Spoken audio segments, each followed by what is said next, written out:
Doctor Ramya ಅವರು ನಮ್ಮ ಜೊತೆಗೆ ಇದ್ದಾರೆ. ಈ ಗರ್ಭ ಸಂಸ್ಕಾರ ಅನ್ನೋ ವಿಷಯದ ಬಗ್ಗೆ ಹೆಲ್ತಿ ಮದರ್ಹುಡ್ ಅಂತ ಏನು ಇಂಗ್ಲೀಷಲ್ಲಿ ಕೂಡ ಅವರು ಹೇಳಿದ್ದಾರೆ. ಸೊ ಈ ವಿಷಯದ ಬಗ್ಗೆ ಖಂಡಿತವಾಗಿ ನನಗೂ ಕೂಡ ಏನೂ ಗೊತ್ತಿಲ್ಲ, ಹಾಗಾಗಿ ಎಲ್ಲರಿಗೂ ಇರೋ ಅಷ್ಟೇ ಕುತೂಹಲ ನನಗೂ ಕೂಡ ಇದೆ. ಸೊ ಆ ವಿಷಯದ ಬಗ್ಗೆ ಒಂದಷ್ಟು ಹೆಚ್ಚಿನ ಮಾಹಿತಿಯನ್ನು ಪಡೆಯೋಣ ಅನ್ನೋ ಕಾರಣಕ್ಕಾಗಿ ಇವತ್ತಿನ ಈ ಸಂವಾದ ಕಾರ್ಯಕ್ರಮವನ್ನು ನಾವು ನಡೆಸ್ತಾ ಇದ್ದೀವಿ. ಸೊ ಈ ಸಂವಾದ ಕಾರ್ಯಕ್ರಮಕ್ಕೆ ಮೊದಲನೇದಾಗಿ ಡಾಕ್ಟರ್ ರಮ್ಯಾ ಅವರಿಗೆ ಸ್ವಾಗತವನ್ನು ಕೋರ್ತೇನೆ. ಹಾಗೆಯೇ ಇನ್ನೂ ಸಾಕಷ್ಟು ಜನ ಈ ಕಾರ್ಯಕ್ರಮಕ್ಕಾಗಿ ತಾವೆಲ್ಲರೂ ಈ ಗೂಗಲ್ ಮೀಟಲ್ಲಿ ಹಾಜರಾಗಿದ್ದೀರಾ. ನಿಮಗೂ ಕೂಡ ಸ್ವಾಗತವನ್ನು ಕೋರ್ತಾ ಇವತ್ತಿನ ಈ ಕಾರ್ಯಕ್ರಮವನ್ನು ನಮ್ಮ ಸಂಪ್ರದಾಯದಂತೆ ಒಂದು ಪ್ರಾರ್ಥನಾ ಗೀತೆಯೊಂದಿಗೆ ಆರಂಭ ಮಾಡೋಣಂತೆ. ಈ ಪ್ರಾರ್ಥನೆಯನ್ನು ನಡೆಸ್ಕೊಡ್ಬೇಕು ಅಂತೇಳಿ ನಾನು ನನ್ನ ಶ್ರೀಮತಿ ರೇಖಾ ಅವರಲ್ಲಿ ಕೇಳ್ಕೊಳ್ತಾ ಇದ್ದೀನಿ. ಈ ಪ್ರಾರ್ಥನೆಯ ನಂತರ ಡಾಕ್ಟರ್ ರಮ್ಯಾ ಅವರು ತಮ್ಮ ಉಪನ್ಯಾಸವನ್ನು ಆರಂಭ ಮಾಡ್ತಾ ಇದ್ದಾರೆ. ರೇಖಾ. ಎಲ್ಲರಿಗೂ ನಮಸ್ಕಾರ. ಗಜಮುಖನೇ ಸಿದ್ಧಿದಾಯಕನೇ ವಂದಿಪೇ ಶರಣು. ಗಜಮುಖನೇ ಸಿದ್ಧಿದಾಯಕನೇ ವಂದಿಪೇ ಶರಣು.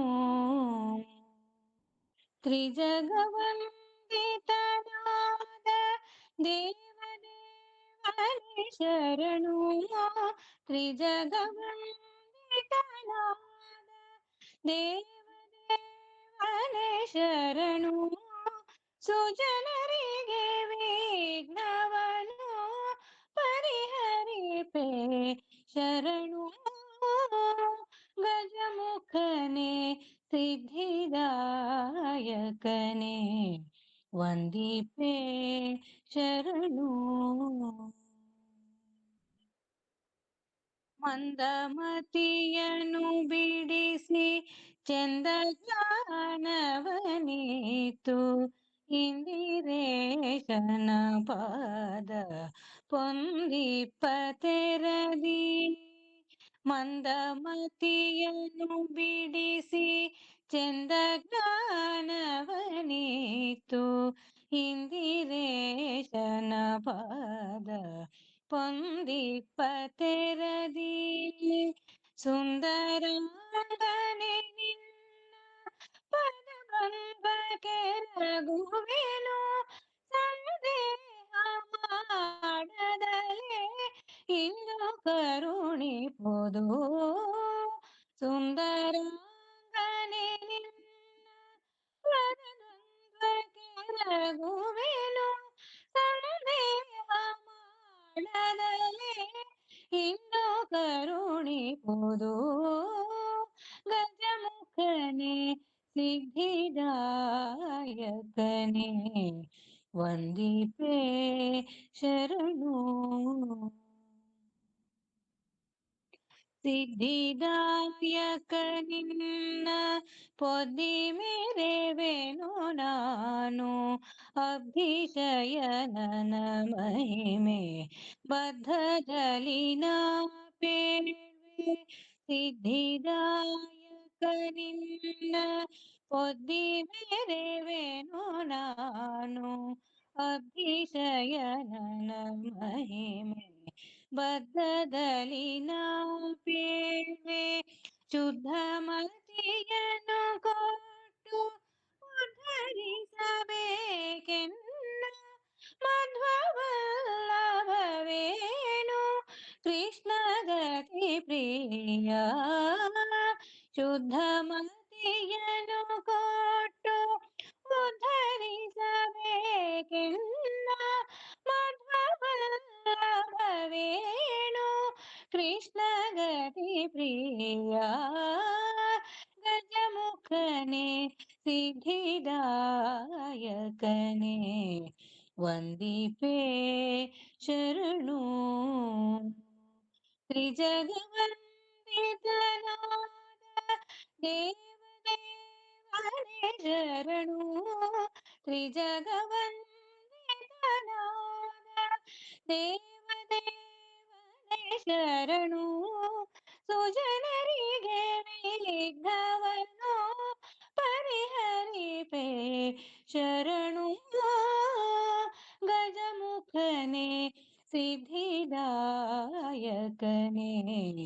ವಂದಿಪೆ ಶರಣು ಶರಣು ಶರಣು. Thank you.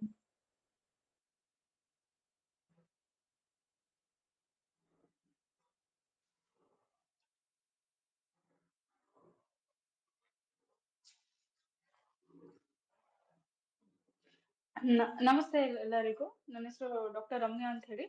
ಇವತ್ತಿನ ಟಾಪಿಕ್ ಇರೋದು ಗರ್ಭ ಸಂಸ್ಕಾರ. Share the screen. ಹಾ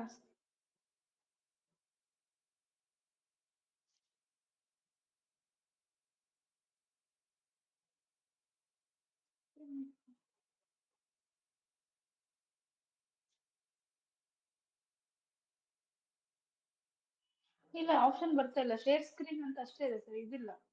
ಪಿಪಿಟಿ ಹಾಕೋದಕ್ಕೆ ಆಪ್ಷನ್ ಕಾಣಿಸ್ತಾ ಇಲ್ಲ. ಶೇರ್ ಸ್ಕ್ರೀನ್ ಅಂತ ಇದೆ. Okay sir.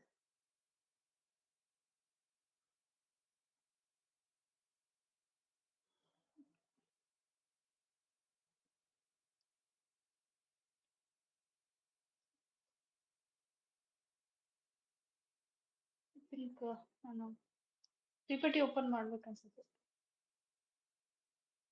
ಹಾ ಸರ್.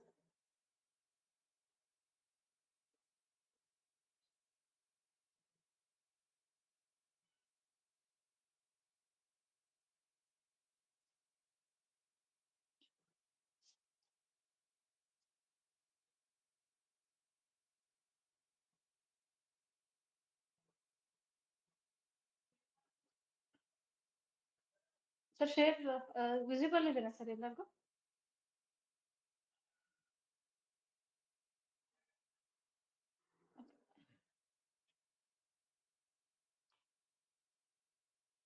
ಎರಡು ಸ್ಕ್ರೀನ್ ಬಂತ ಸರ್ ಅದು?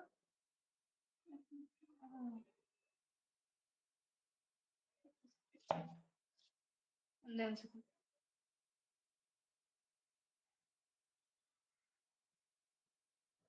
ಹಾಂ ಸರ್.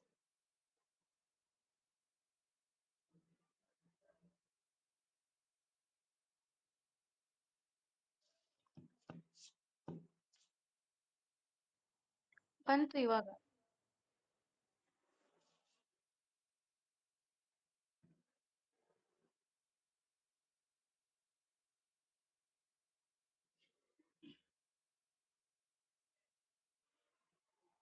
ಈಗ ಸರಿಗಿದ್ದೀರಾ ಸರ್?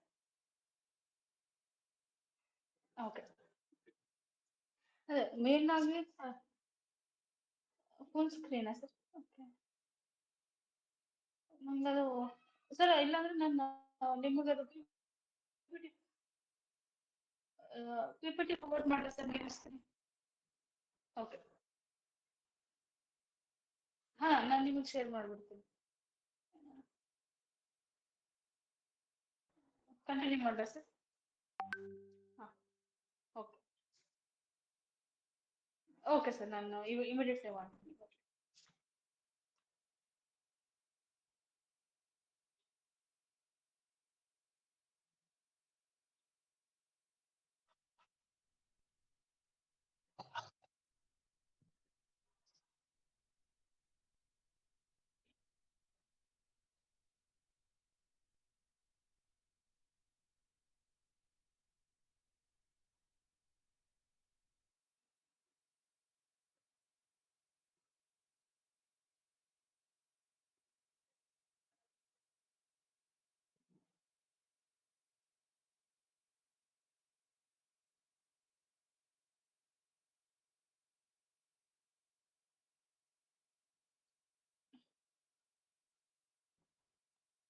ಸರ್ ರಿಸೀವ್ ಆಯ್ತಾ ಸರ್? ಹಾ, ಓಕೆ.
ಅಂದ್ರೆ ಸರ್ ಅದ್ರ ಮೇಲೆ ಕ್ಲಿಕ್ ಮಾಡಿ ಓಪನ್ ಮಾಡಿ.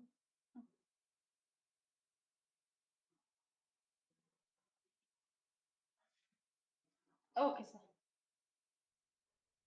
Okay sir.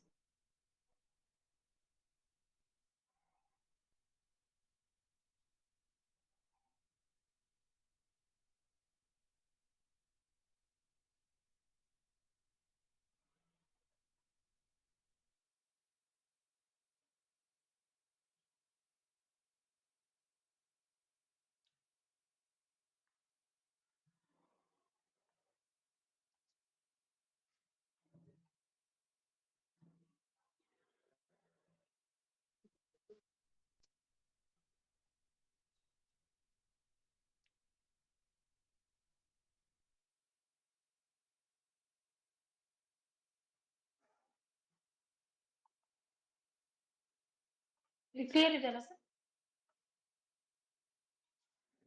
Okay sir. ಎಲ್ಲರಿಗೂ ನಮಸ್ತೆ. ನಾವು ಎಲ್ಲರಿಗೂ ತಿಳಿದಿರೋ ಹಾಗೆ ಇವತ್ತಿನ ಟಾಪಿಕ್ ಬಂದ್ಬಿಟ್ಟು ಗರ್ಭ ಸಂಸ್ಕಾರ.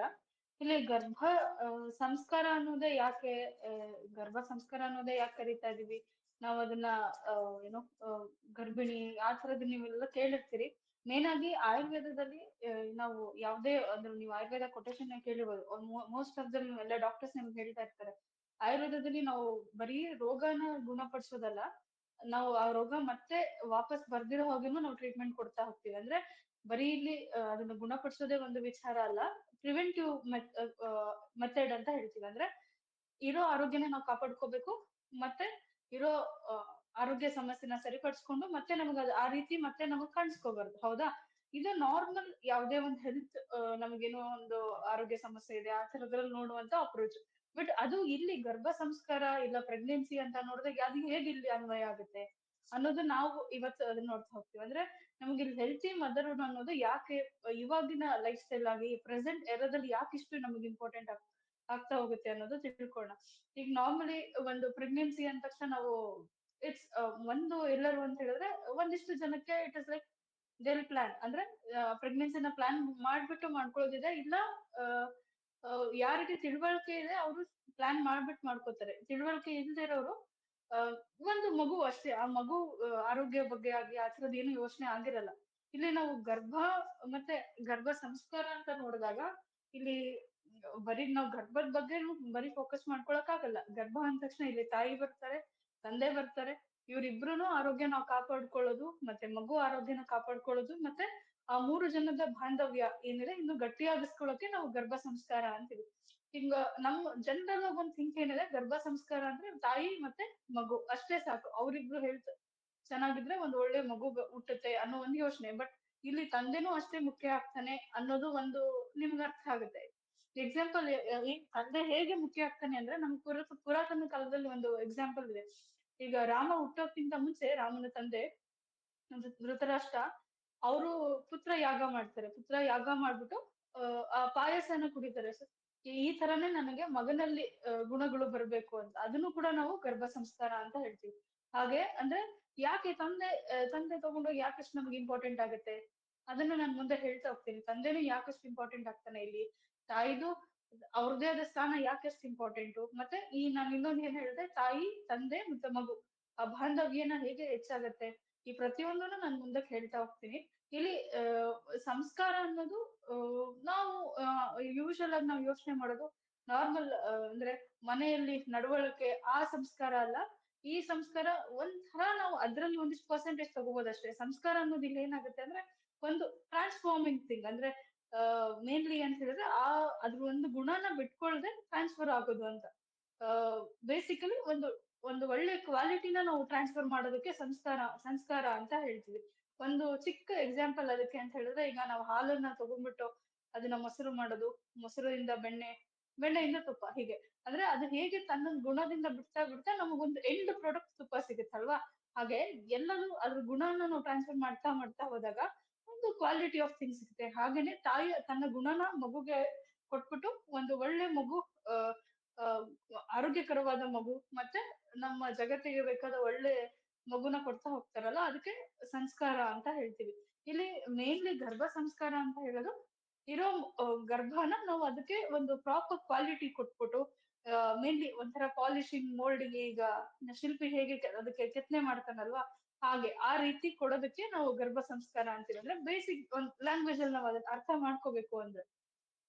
ಇಲ್ಲಿ ಇನ್ನೊಂದ್ ಏನಂತ ಹೇಳಿದ್ರೆ, ನಾವು ಆಯುರ್ವೇದದಲ್ಲಿ ಒಂದು ಟರ್ಮ್ ಹೇಳ್ತೀವಿ, ಸುಪ್ರದ ಜನನ ಅಂತ ಹೇಳಿ. ಸುಪ್ರದ ಜನನ ಅಂತ ಹೇಳಿದ್ರೆ ಒಂದು ಹೆಲ್ತಿ ಇಂಡಿವಿಜುವಲ್ ಆರ್ ಏನು ಅಂತ ಹೇಳಿದ್ರೆ ಒಬ್ಬ ಕಪಲ್ ನಂಗೆ ಒಂದು ಹೆಲ್ತಿ ಮಗು ಬೇಕಾಗುತ್ತೆ ಅನ್ನೋ ಒಬ್ಬ ಕಪಲ್ ಪ್ಲಾನ್ ಮಾಡಿ ಹೋಗುವಂತ ಪ್ರೊಸೆಸ್ ಗೆ ಸುಪ್ರದ ಜನನ ಅಂತ ಹೇಳ್ತೀವಿ. ಸೊ ಈ ಕಾನ್ಸೆಪ್ಟ್ ನಮ್ಗೆ ಎಲ್ಲಿಂದ ಶುರುವಾಗುತ್ತೆ? ಇದನ್ನ ನಾವು ಆಚಾರ್ಯಸ್ ಅಂದ್ರೆ ಆಯುರ್ವೇದದಲ್ಲಿ ಋಷಿ ಮುನೀಸ್ ಎಲ್ಲ ಏನ್ ಹೇಳ್ತಾರೆ ಅಂದ್ರೆ, ಈಗ ನಾನು ಒಂದು ಮಗು ಬೇಕಾಗುತ್ತೆ ಅಂತ ಹೇಳಿದ್ರೆ ಅದು ಸಿನ್ಸ್ ಪ್ರೆಗ್ನೆಂಟ್ ಆಗೋದ್ರಿಂದ ಶುರುವಾಗಲ್ಲ. ಎಲ್ಲಿಂದ ಶುರುವಾಗುತ್ತೆ ಅಂತ ಹೇಳಿದ್ರೆ, ನೀವು ಮದುವೆ ಆಗ್ಬೇಕು ಅಂತ ಯೋಚನೆ ಮಾಡ್ತಿರಲ್ಲ ಅಲ್ಲಿಂದ ಶುರುವಾಗುತ್ತೆ. ಅಲ್ಲಿಂದ ಹೇಗೆ ಒಂದು ಮದ್ವೆ ಆಗೋ ಏಜ್ ಆಗಿರ್ಬೋದು, ಮದ್ವೆ ಆಗ್ಬೇಕಾದ್ರೆ ನೀವು ಪಾರ್ಟ್ನರ್ ಏನ್ ಚೂಸ್ ಮಾಡ್ತಿರಲ್ಲ ಅಲ್ಲಿಂದ ಆಗಿರ್ಬಹುದು.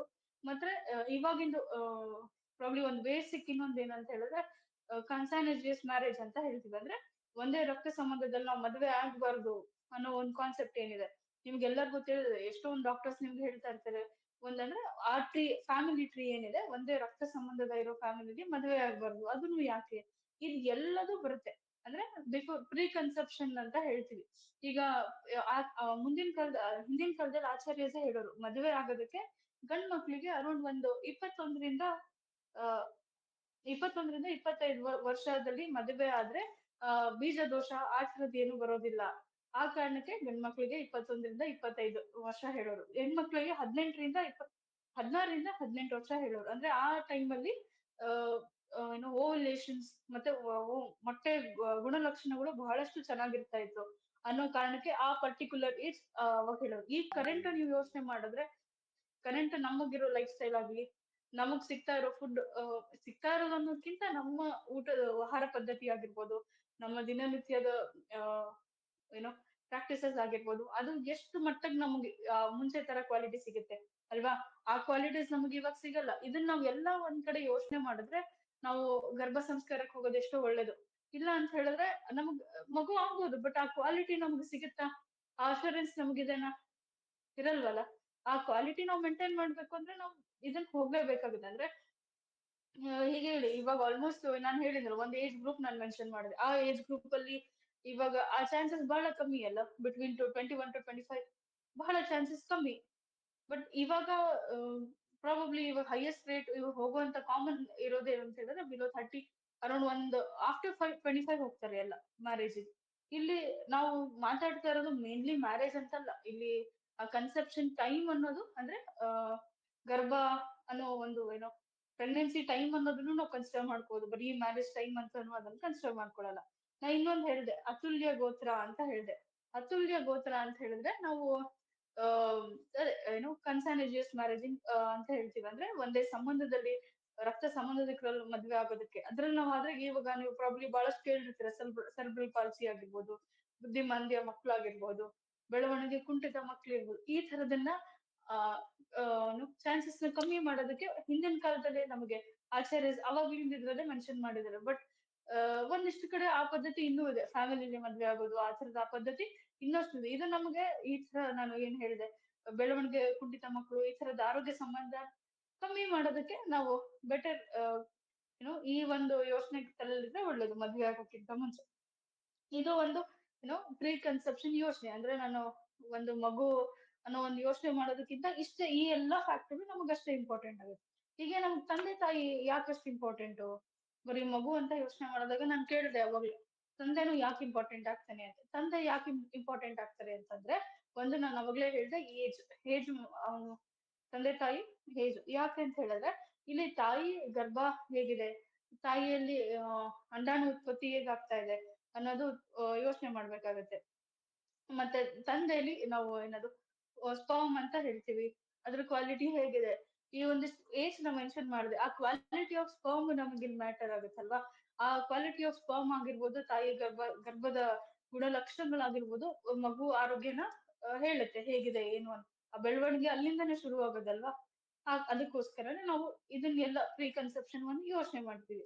ಈಗ ಮುಂಚೆ ಎಲ್ಲ ಒಂದು ಏನು ಒಂದಿಷ್ಟು ಬಿಫೋರ್ ಪ್ರೆಗ್ನೆನ್ಸಿ ಆ ತರದಕ್ಕೆಲ್ಲ ಒಂದಿಷ್ಟು ಸಂಸ್ಕಾರ ಅಂತ ಹೇಳ್ತಾರೆ. ಅಂದ್ರೆ ಟೋಟಲ್ ಒಂದಿಷ್ಟು ಆಚಾರ ಹೇಳೋ ಪ್ರಕಾರ ಏನಂದ್ರೆ ಒಂದ್ 40 ಸಂಸ್ಕಾರ ಹೇಳೋರು. ಅದ್ರಲ್ಲಿ ಕರೆಂಟ್ಲಿ ಇವಾಗ ನಾವು ಪ್ರಾಕ್ಟೀಸಸ್ ಇರೋದು 16 ಸಂಸ್ಕಾರ ಹೇಳ್ತಾರೆ. ಅದ್ರಲ್ಲಿ ಒಂದು ಗರ್ಭ ಸಂಸ್ಕಾರ ಅಂದ್ರೆ ಗರ್ಭಧಾನ ಸಂಸ್ಕಾರ ಆಗಿರ್ಬಹುದು, ಈ ಸೀಮಂತ ಕಾರ್ಯ ಆಗಿರ್ಬಹುದು, ನಾವು ಮತ್ತೆ ಇನ್ನೊಂದು ಪುಂಸವನ ಕರ್ಮ ಅಂತ ಹೇಳ್ತೀವಿ ಅದಾಗಿರ್ಬಹುದು, ಇಲ್ಲ ಈಗ ಚೂಡಕರ್ಮ ಅಂತ ಹೇಳಿದ್ರೆ ನಮ್ಗೆ ಅದು ಏನೋ ನಾಮಕರಣ ಅಂತ ಹೇಳ್ತೀವಿ ಮಗುದು. ಅದೆಲ್ಲ ಹಿಂದಿನ ಕಾಲದಲ್ಲೆಲ್ಲ ಅವ್ರು ಹೇಳ್ತಾ ಹೋಗಿದ್ವು. ಈ ನಾಮಕರಣ ಆಗಿರ್ಬೋದು, ಅನ್ನಪ್ರಾಶನ ಆಗಿರ್ಬೋದು, ಪ್ರತಿಯೊಂದು ಸಂಸ್ಕಾರದು ಹಿಂದಿನ ಕಾಲದಲ್ಲಿ ನಮ್ಗೆ ಹೇಳ್ತಾರೆ. ಅದ್ರಲ್ಲಿ ಒಂದಾದ ಗರ್ಭ ಸಂಸ್ಕಾರ ನಮಗೆ ಇವತ್ತು ನಾನು ನಿಮಗೆ ಹೇಳ್ತಾ ಹೋಗ್ತಾ ಇರೋದು. ಈ ಗರ್ಭ ಸಂಸ್ಕಾರ ಅನ್ನೋದು ನನಗೆ ಎಲ್ಲಿಂದ ಶುರುವಾಗುತ್ತೆ? ನಾನು ಅವಾಗ್ಲೇ ಹೇಳಿದಾಗ ನಾವು ಒಂದಿಷ್ಟು ಪ್ರೀ ಕನ್ಸೆಪ್ಷನ್ ಥಿಂಗ್ಸ್ ನಾವು ಅವಾಗ್ಲೇ ಡಿಸ್ಕಸ್ ಮಾಡಿದ್ವಿ. ಇವಾಗ ನಾವು ಅದನ್ನ ಇನ್ನು ಡೀಟೇಲ್ ಆಗಿ ಹೋಗೋಣ. ಅಂದ್ರೆ ನಾನು ಅವಾಗ್ಲೇ ಹೇಳಿದಾಗೆ ಒಂದಿಷ್ಟು ಇವಾಗ ನಾವ್ ಏನ್ ಮಾಡಿದ್ವಿ, ತಂದೆ ತಾಯಿ ಅವ್ರ ಏಜ್ ಹೇಗಿರ್ಬೇಕು, ಅವ್ರ ಹೆಲ್ತ್ ಕ್ವಾಲಿಟಿ ಎಷ್ಟಿರ್ಬೇಕು, ಅವ್ರ ಇಂಡಿವಿಜುವಲ್ ಹೆಲ್ತ್ ಹೇಗಿದೆ ಅನ್ನೋದನ್ನ ಹೇಗಿದ್ರೆ ನಾವು ಹೋಗ್ಬೋದು ಅನ್ನೋದು ಒಂದು ತಿಳ್ಕೊಂಡ್ವಿ. ಸೊ ಈಗ ಇಷ್ಟು ತಿಳ್ಕೊಂಡ್ಮೇಲೆ ಮುಂದೆ ಹೇಗೆ ಆಯ್ತಾ? ಮುಂದೆ ಏನು ಅಂತ ಹೇಳಿದ್ರೆ ಇಲ್ಲಿ ಇಷ್ಟೆಲ್ಲ ತಿಳ್ಕೊಂಡ್ಮೇಲೆ ಈಗ ಯಾವ್ದೋ ಒಂದ್ ತಂದೆ ತಾಯಿ ನಮ್ಮ ಮಗು ಮಾಡ್ಕೋಬೇಕು ಅಂತ ನಾವು ಯೋಚನೆ ಮಾಡಿದಾಗ ಮಾಡ್ಕೊಳ್ಳೋ ಮುಂಚೆನೆ ಒಂದು 3 months ಪ್ರಿಯೋರ್ ಅಂದ್ರೆ ಸೆಕ್ಷುವಲ್ ಇಂಟರ್ಕೋರ್ಸ್ ಹೋಗೋಕ್ಕಿಂತ ಪ್ರಿಯೋರ್ 3 months ಮುಂಚೆನೆ they have to go for ಶೋಧನ ಅಂದ್ರೆ ಡಿಟಾಕ್ಸಿಫಿಕೇಶನ್ ಹೋಗ್ಲೇಬೇಕು. ಯಾಕೆ ಡಿಟಾಕ್ಸಿಫಿಕೇಶನ್ ಅಂದ್ರೇನು, ಅದ್ ಏನ್ ಮುಖ್ಯ ಇಲ್ಲಿ ಅನ್ನೋ ಒಂದು ಪ್ರಶ್ನೆ ಹುಟ್ಟುತ್ತೆ ಎಲ್ಲರಿಗೂ ಕಾಮನ್ ಆಗಿ. ಅದ್ರ ಪ್ರಮುಖ ರೀಸನ್ ಏನು ಅಂತ ಹೇಳಿದ್ರೆ, ಈಗ ನಮ್ಮಲ್ಲಿ ನಾನು ಅವಾಗಲೇ ಹೇಳಿದಾಗೆ ನಮ್ಮಲ್ಲಿರೋ ಆಹಾರ ಪದ್ಧತಿ ಚಾನಲ್ಸ್ ಅಂತ ಹೇಳ್ತೀವಿ. ನಾವು ತಿನ್ನೋ ಆಹಾರ ಪದ್ಧತಿ ಆಗಿರ್ಬೋದು, ಆಹಾರದ ಗುಣಗಳು, ಮತ್ತೆ ಸ್ಟ್ರೆಸ್ ಫ್ಯಾಕ್ಟರ್ ಬಹಳಷ್ಟು ನಮಗೆ ಯೋಚನೆ ಮಾಡಿದ್ರೆ ಎಷ್ಟೊಂದು ನಮಗೆ ದಿನನಿತ್ಯ ನಮ್ ಜೀರ್ಣ ಶಕ್ತಿನೇ ಸರಿ ಇರೋದಿಲ್ಲ. ಈ ತರ ಯೋಚನೆ ಮಾಡ್ತಾ ಇದ್ರೆ ಕಾಯಿಲೆಗಳು ಎಷ್ಟಾಗುತ್ತೆ. ಕಾಯಿಲೆ ಒಂದ್ ವಿಚಾರ ಅಂತ ಅಂದ್ರೆ, ಇನ್ನೊಂದೇನು ಅಂತ ಹೇಳಿದ್ರೆ ನಮ್ ಚಾನಲ್ಸ್ ಅಂತ ಹೇಳ್ತೀವಿ. ಚಾನಲ್ಸ್ ಅಂದ್ರೆ ಈಗ ಒಂದು ಪೈಪ್ ಅಲ್ಲಿ ನೀರ್ ಹರಿತಾ ಇರುತ್ತೆ, ಸಡನ್ ಆಗಿ ಬ್ಲಾಕೇಜಸ್ ಇರುತ್ತೆ. ಆ ಬ್ಲಾಕೇಜಸ್ ನಾವು ಕ್ಲಿಯರ್ ಮಾಡದೆ ಹೋದ್ರೆ ಏನಾಗುತ್ತೆ, ನಾವು ಕೊಡ್ತಾ ಇರೋ ನ್ಯೂಟ್ರಿಷನ್ಸ್ ಅದು ಸಿಗಲ್ಲ ಅಲ್ಲಿ. ಆ ನ್ಯೂಟ್ರಿಷನ್ ನಾವು ಕೊಟ್ಟಿದ್ದ ನ್ಯೂಟ್ರಿಷನ್ ಸೇರ್ಬೇಕು ಅಂದ್ರೆ ನಮ್ಗೆ ಆ ಬ್ಲಾಕೇಜಸ್ ಕ್ಲಿಯರ್ ಮಾಡ್ಬೇಕು. ಅಂದ್ರೆ ಈಗ ಶೋಧನನು ಹಾಗೆ ಕೆಲಸ ಮಾಡುತ್ತೆ. ನಮ್ ದೇಹದಲ್ಲಿರೋ ಕೆಟ್ಟ ಅಂಶನ ಪೂರ್ತಿ ಹೊರ ಹಾಕ್ಬಿಟ್ಟು ನಮ್ಮ ದೇಹಕ್ಕೆ ಶಕ್ತಿ ಕೊಟ್ಬಿಟ್ಟು ನಮ್ಮ ದೇಹದಲ್ಲಿ ನಾವು ಅದ ನಂತರ ನಾವ್ ಏನೇ ಒಂದು ನ್ಯೂಟ್ರಿಷನ್ಸ್ ಆಗ್ಲಿ ಪ್ರತಿಯೊಂದು ನಾವ್ ಏನೇ ಕೊಡ್ತೀವಿ ಆ ಹೀರ್ಕೊಳ್ಳುವಂತ ಶಕ್ತಿ ಜಾಸ್ತಿ ಇರುತ್ತೆ. ಒಂದು ಬೇಸಿಕ್ ಎಕ್ಸಾಂಪಲ್ ಅಂದ್ರೆ ಒಂದು ಹಸಿ ಬಟ್ಟೆ, ನೀವು ಹಸಿ ಬಟ್ಟೆನ ತಗೊಂಡು ಮತ್ತೆ ನೀರಲ್ಲಿ ಹಾಕಿದ್ರೆ ಹೀರ್ಕೊಳತ್ತಾ ಅದು ನೀರು? ಹೀರ್ಕೊಳ್ಳಲ್ಲ. ಯಾಕಂದ್ರೆ ಅದ್ರಲ್ಲಿ ಆಲ್ರೆಡಿ ಫುಲ್ ನೀರ್ ತುಂಬ ಹೋಗಿದೆ. ಅದನ್ನ ಪ್ರಾಪರ್ ಆಗಿ ಹಿಂಡಿ ಆ ನೀರನ್ನ ತೆಗೆದು ಮತ್ತೆ ಅದನ್ನ ಫ್ರೆಶ್ ಒಣಗಿಸಿ ಮತ್ತೆ ಅದನ್ನ ನೀರಲ್ಲಿ ಇಟ್ಟಾಗ ಮಾತ್ರ ಅದು ಮತ್ತೆ ಹೀರ್ಕೊಳ್ಳುತ್ತಲ್ಲ. ಹಾಗೇನೆ ಇಲ್ಲಿ ಅಬ್ಸಾರ್ಪ್ಷನ್ ಲೆವೆಲ್ ಜಾಸ್ತಿ ಆಗುತ್ತೆ ಒಂದು, ಮತ್ತೆ ದೇಹದಲ್ಲಿ ಇರೋ ಕೆಟ್ಟಂಶನ ಇಲ್ಲ ಆಸೆ ಆಗುತ್ತೆ. ಇನ್ನೊಂದು ರೂಟ್ ಕಾಸ್ ನ ತೆಗೆದು ಹಾಕುತ್ತೆ ಅನ್ನೋದು ಒಂದು ವಿಚಾರ. ಇದಾಗಿ 3 months ಆದ್ಮೇಲೆ ಆ ಕಪಲ್ ಇಂಟರ್ ಕೋರ್ಸ್ ಹೋದ್ರೆ ಒಂದು ಮಗುಗೆ ಹೆಲ್ಪ್ ಆಗುತ್ತೆ. ಅಂದ್ರೆ ಆಫ್ಟರ್ ಒಂದು ಪ್ರಿಯರ್ 3 months ಏನೋ 3 months ಗಿಂತ ಮುಂಚೆ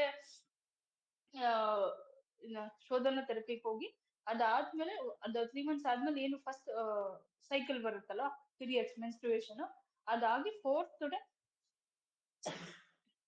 they have to go for sexual intercourse.